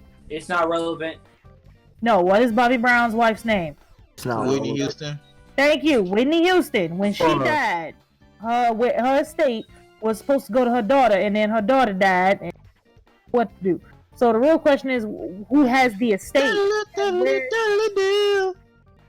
gonna sit on you. I swear to God. What the I didn't- fuck? Why? I'm trying to talk. Damn You it. need to work out your sexual frustrations. And I'm gonna work on that Friday. But anyway, What the fuck? Wow. look. Well, B-Man's getting dragged off early. I ain't say that. Oh Lord. I got work. And then nigga. this music not helping. Nigga, I got work in the week. Can't nothing get done. How you know I'm not gonna download Tinder and say fuck all my morals and values? Wow. This church music is not helping either. Gonna come out the car like, "Hi, how y'all doing?" Are you ready for Jehovah's return? Kanye about to come You out. gonna drop it like a hard. No. Kanye about to come out. Bro, this that new Kanye song, bro. This heat. Ain't that right, Kanye? You better get the fuck out of here with that shit. Ooh. You ain't want that, Ew. huh? I help it. Alright, on I feel like the count gonna come out of nowhere like y'all like that one? on topic. Alright, do y'all have anything else to say about Mac Miller's death? Can we talk about aliens are living among? Oh yeah. What? No Yeah. Where injustice you come from? though. No injustice though. Who let What are Kanye you- get his what? song again? No, so basically about that alien. Okay, so everyone who doesn't know, IGN posted this article about Oh, these, brother. these scientists, right? Not scientists. Yeah, these scientists where they said that aliens do live among us. Yeah, and their name is Wendy Williams. This Exactly. song ain't help. She look This like a song ain't tiger. helping, I'm gonna be honest. Song is not helping. Y'all ever notice how Lil Wayne look like a mummy? No. I just think that's from all that lean he had. How do you survive that much if you human? Shit, God was like, I ain't gonna let your ass go. Yeah, get your ugly ass over here and look ugly. Exactly. Yeah, it was a British scientist that said that aliens do live among us, and Yes. but we know that they live somewhere in What was the evidence? the evidence. Let me here. I'll send you guys an article real quick. Bruh, they're everywhere. Did And they all show a They're picture or everywhere. something? We don't know. Okay. A voice So clip? here's the thing. Whew, let me see. What is his name? Y'all remember the dude from the TV show My Name Is Earl? Yeah. Yeah. How is he not aged in like 20 years? That nigga goes thing. Jackie Chan's an alien. Jackie Chan is not an alien. That's my Oh, so hero. basically they said that aliens may not be made up of carbon and nitrogen like humans, but it's possible that we can't see them. So what Yeah, you trying to say yeah, is little micro They're aliens ghosts. going into our pores? I think micro aliens could be a thing. Kelly, go home. You know what? Go home. Get off. Callie, Hush. get the fuck Unbelievable. out. Aliens are just I ghosts. cannot believe. I mean, this is a good time. Ghosted. But this would be a good time to make a Men in Black organization. There's already a Men in Black organization. Where do you think they got the synopsis? I mean, in the comic books, Callie. It's called the BFI. NCAA. No. It's All called right, Men so in Black, actually. no, there's an actual government department called the Men in Black. Oh wow. They take away your Yeah, fingerprints, yeah, they yeah. erase your social What? security number. No longer exist. Their existence pretty their existence leaked after the Roswell incident because it wasn't the I saw an CIA. alien before. Because here's the thing, right? All those pictures of them niggas in them pictures during the Roswell, ain't no CIA badges, ain't no FBI badges, ain't no Secret Service, none of that. That's when it came to be the Men in Black, because these people have no form of identification and they just some niggas in suits who ain't got no fucking expressions. If you go back and look up the Roswell shit, that's when you find out that the niggas who was sent up there going around that village, that goddamn town outside of Area 51 with Roswell and all that other shit and was doing the goddamn investigations and raiding newspaper offices and all this other shit, that was the Men in Black. It was not the CIA. Oh, okay. The Men in Black is a real thing. You don't fuck with the Men in Black. That's why the goddamn, the Area 51 quote unquote raid is a big. Been cut off. Alright, first off, the people who are stupid enough to get shot because it got too close to Area 51, your body doesn't go to a morgue. This music Music is ain't helping. helping. Yo. It's not like this fucking They Yeah. get transformed into an alien. Anyway. Not even that you get transformed. That's what the fucking Men in Black handle. Like, you fucking call the... Okay, so here's the thing, right? You call the police because you see a baby with a tentacle sticking out of his back, and the police have to report that to the state government, and then the state government report that to the CIA. It's not the CIA who investigates that and comes to your door and starts raiding your neighborhood. It's the Men in Black. Oh, okay. They called the Men in Black. Boy, get the You fuck wouldn't even down. report it. They would just appear. You don't even have to report it because they would just know, like, all right, some stuff went down. They go pull up to your house and, hey, we got some few questions of it, and this and that happened yesterday. I'm like, what? How you know? That's what we do. But yeah, they be weird. Yeah, that goddamn verse in Will Smith's unemotional. things that you need not see, and we be places that you need not be. Shit, I need not to see Wendy Williams because I done turned to stone looking at that bitch. Oh, Lord. But yeah, aliens live among us. That's not it. We all know this. That Sharpie with a booty. Oh, Callie, no, stop, leave Sharpie alone. No, fuck that bitch. I'm gonna punch her in the face. Damn! Where's she at? Patrick, do you even know who Sharpie is? I'm fucking my finger up with these lemons, bro. Oh my, what? The lemon juice is getting in my fingernails and it burns. Why are you fingering lemons? Huh? Because I'm That broke and I milk is just sour. want to eat some random stuff, bro. You don't need to finger a lemon and just peel it like it's fucking orange. It's gonna No, be I'm electric and I'm not. It's already peeled. I'm trying to make it go a deeper outside voice so I than can mine. wipe the juice Wow. and So the it's juicy fucking marker part out caps, of the and then skin. you got electric fingering lemons now. These children's need Jesus. They need some. All right, so let's move on. Wow, to this autism in last my blood. topic. Let's move Oh, on. look at all the Man, girls. kiss my finger. Okay, all right. All right, that's enough. So let's move on to the next topic, right? So Sony has released a logo for. Wait, what did you say? We're not going to talk about it, but Sony released the PS5 logo, and a lot of fans are not impressed by it. They say it's kind of lazy. Why How are are you people oppressed of a logo? surprised? Why are people surprised? What were they expecting? For them to go back to the old Spider-Man font of the OG PS3 logo? Wait, they got a new logo? Yeah, you didn't see the PS5 logo? They showed the logo. Literally, I can go on Photoshop and make it. For the 5. Oh, Okay, what I'm you just want? telling y'all this right now. Okay, I'm gonna I'm just just keep it a throwing out buck. What the fuck were people expecting at this point? Because come on now. Exactly. Well, come on. What are people 5. wanting for them to Wait. fucking... Okay, I'm just gonna pull up all the goddamn logos of fucking years since the PS2. PS2 logo. Can somebody post the new logo? Just imagine the It's PS4 basically logo, but with just the imagine- 5. It's just a 5. Just a 5. Just a 5. It's like a reverse S. What are So people that's what it expecting is. for them to do? To go back to the PS4 little Digitech logo that basically is of the same synopsis of what we have now, it's just sharper? No, but the thing is, Is that what someone. people want? But real quick, somebody. I thought it was gonna be a V or something, like on some Street Fighter 5 Somebody shit. on Twitter Yeah. literally made another I'm not PS5 calling logo. it the PSV. But look, listen. No, you just call it 5, but the logo would be a V. There's gonna be Like people who Devil May are Cry gonna call it 5. the fucking PSV if they did that. That's why they Well, didn't that's do it. fucking stupid. But yo, guys, So- listen real quick. Yeah, that's why we're joking on Xbox One. But guys, check this out though. On Twitter, someone actually Yeah. made a PS5 logo, but with the PS2 colors on it. Okay, have y'all realized that Can the you send PlayStation... it? I'm gonna need y'all to do me a favor real quick.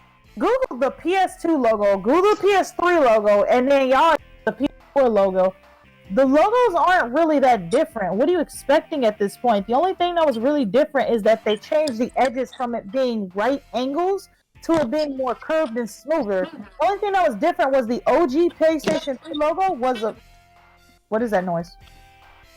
Noctis just got all the King's arms. Why they change the colors just to white though? Okay, now, what I was trying to say is that Oh, the damn. logos haven't really changed over the years. The only difference is the fact that the OG PlayStation 3 logo was what they called a Spider-Man font after the goddamn Spider-Man 3 movie.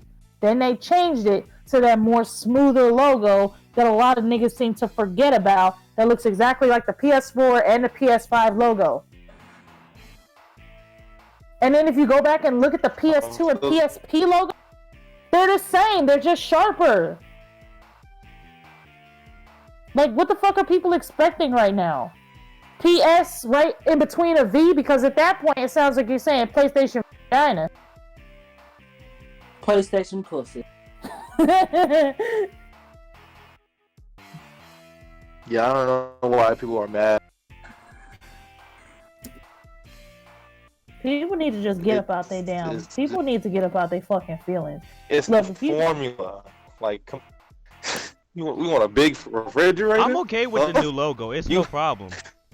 Listen, It is though. There shouldn't be a problem. PS5. That's PS5. It's simple as that. PlayStation 5. Like, come on. Sony's always been keep the logo simple, but keep the product sexy. Are y'all are y'all over exaggerating? Are they actually like angry on the internet? Or Yes, just, people like, are actually well, in their yeah, feelings so- because they. People are actually in their feelings because they completely forgotten over the years that Sony's basically had the same fucking logo since PlayStation 2, PSP, PS Vita 2. So it's like, what the fuck? Shut the fuck up. Bullshit. Yep. Oh, that's pretty dumb.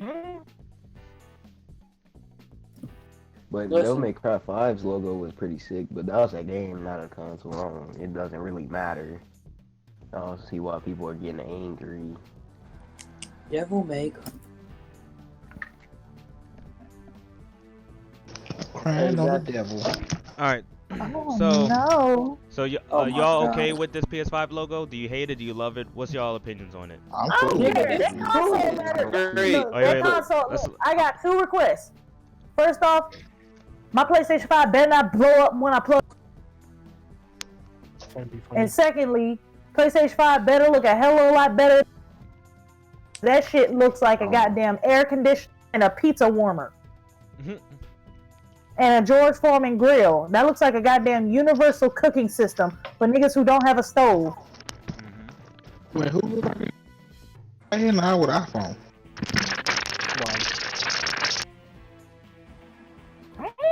Well, like I said, I'm okay with this logo. It's like I said, you got to keep repetition of it. That's all you have to do. And I mean, if it ain't broken, then don't fix it. exactly. It's not that deep. They just making things over everything. No. They just want the clicks and the clout. Be honest. Who And they rate know, logos? and they know they social media is on the drought. So anybody gonna care about that shit, bro? See. Be honest, what is the point of rating logos, especially the PlayStation 1s? Like, they're pretty basic. It's basic, but how It's are you so... it's simple. What It's to you the recognize it as? It's to the point, though. Mm-hmm. You know, this sound like the situation with the character box art. Exactly. Yeah. I was about to say that too. No one complained about the Spider-Man box art. Oh no, people pretty complain big. about it. I saw a few people saying some stuff about the. People still bought it and played it. Exactly. So, So Absolutely no difference here. It's just the numbers. yeah, but I think people they want to see more creativity within these type of things. Did they say think- anything about PlayStation 3 or I'm 4? sure they probably did that, but it was probably a better business move like that. That's why I was like B for 5, like on some Street Fighter shit. That's like, and then I was like, well, what am I gonna want about to calling it PlayStation V or some shit. Mm-hmm. Would have complained about it either way. You already know Twitter is not. Notice how I didn't say anime Twitter. Twitter in general would never Just be Twitter, yeah. pleased with anything. There will always be that one dickhead that will think that's something wrong with it, where 99% of society will like it. Yep. I ain't got no problem with like criticism, but don't. It's not that big of a deal for you to keep going on about it. Yeah, Mhm. That big of a and deal. make a big deal. Yeah, because the real Can y'all criticism hear will me come now? in. Yeah. Yes. Cause I got disconnected because my Wi-Fi died. Oh, okay. And I think the real charge that criticism- Wi-Fi. Cause I was literally sitting here, I'm like, why you niggas so quiet? Charge the Wi-Fi. But yeah, so anything else you guys want to say about the PS5 logo before we end the stream? Yeah, I was Get gonna say, about your feelings and care more about the functionality and visuals of the actual product instead of just the fucking logo. Mm-hmm. I was gonna say that. But The yeah, go ahead. Xbox Series X. Y'all remember the movie The Fifth Element? For I those was of you who gonna are say alive that. when that movie existed, Yes, with Bruce Willis. I know. Yeah. Who that why is? the Xbox Series X look like one of them Fifth Element Who that cubes? was? I gotta It say, looked like a big ass Naruto scroll. That shit look like a contemporary ashtray. Bro, it look like, Parties. bro, it It look looks like like one the of the, world's most complicated Rubik's Cube. bro, What it look like, what was it? Can I say my joke, God? You know what? Fuck it. No. Say your I'll joke say what I next, gotta sir. say, please. Yeah. Said my joke. It ain't even gonna be funny no more because I had to repeat it. Just Going ain't by it nobody- at the end of the day, didn't so even it say doesn't it, so matter. just say Thank it. you and have a good day. I was gonna say it look like one of them little towels more to Remember, you had to choose novice, medium. Every time I say, I just think like I'm gonna choose novice and I'm gonna just go up on the damn fucking console itself on some Mortal Kombat shit. Why that shit look like a personal heater? It about do. So, is that all you guys want to say about the PS5 logo? I just That gonna shit buy look it like at one the of end them of the little day, so it don't personal. matter. They look like one of them personal cookers that you plug in and you put your little plate on top. Oh, you talking about the little hot plate? Like one of them modern hot plates with the little thing in the middle of it and shit. Look like a baby stove. Yo, why does it look like a blacked out easy bake oven? No. Oh my God. Oh, All right. Look You're like a big ass Alexa. Mute. All right, everyone. That's it for this week's stream. Thank you for everyone. Just shut up. Thank you for everyone that's tuned in for. This is actually our longest stream. Thank you everyone for tuning in. It is. Thank you to everybody that joined in for tonight's stream. Thank you to Ant, G's, B-Man Tequila, Zacho Enigma Zero, Spirit Shot Gaming, Cosmic. Thank you all. That's my favorite rapper. Say my name. And Electric Razor. Thank you guys. Yeah. Said his name twice. Alright, that's it. But yeah, thank you guys for coming by. And thank you to all of you viewers for checking out the stream, Government tried to ban hearing you from us the give our government. thoughts on these certain topics. Also, go around like that, boy. Also, you can follow our Twitter You for are my friend. all of our content creators' YouTube channels and videos. And also subscribe to all of our channels if you're interested in all of our content. Cosmic. Cosmic. Ignore his ass. So Yeah. all of us, we have content that's specific for anybody. So definitely check our channels out in the description box below. So anyway, this is your host CaliGo45 and Future Check out my Prozpects. Pornhub. Shut the hell up. This is CaliGo45 and Future Prozpects, and we'll see you guys in our next podcast. Peace. You watching porn by yourself? Patreon, OnlyFans. I put my dick in the bag of Doritos. Ugh. Remember when Janet Jackson had her What it titty tastes out? like.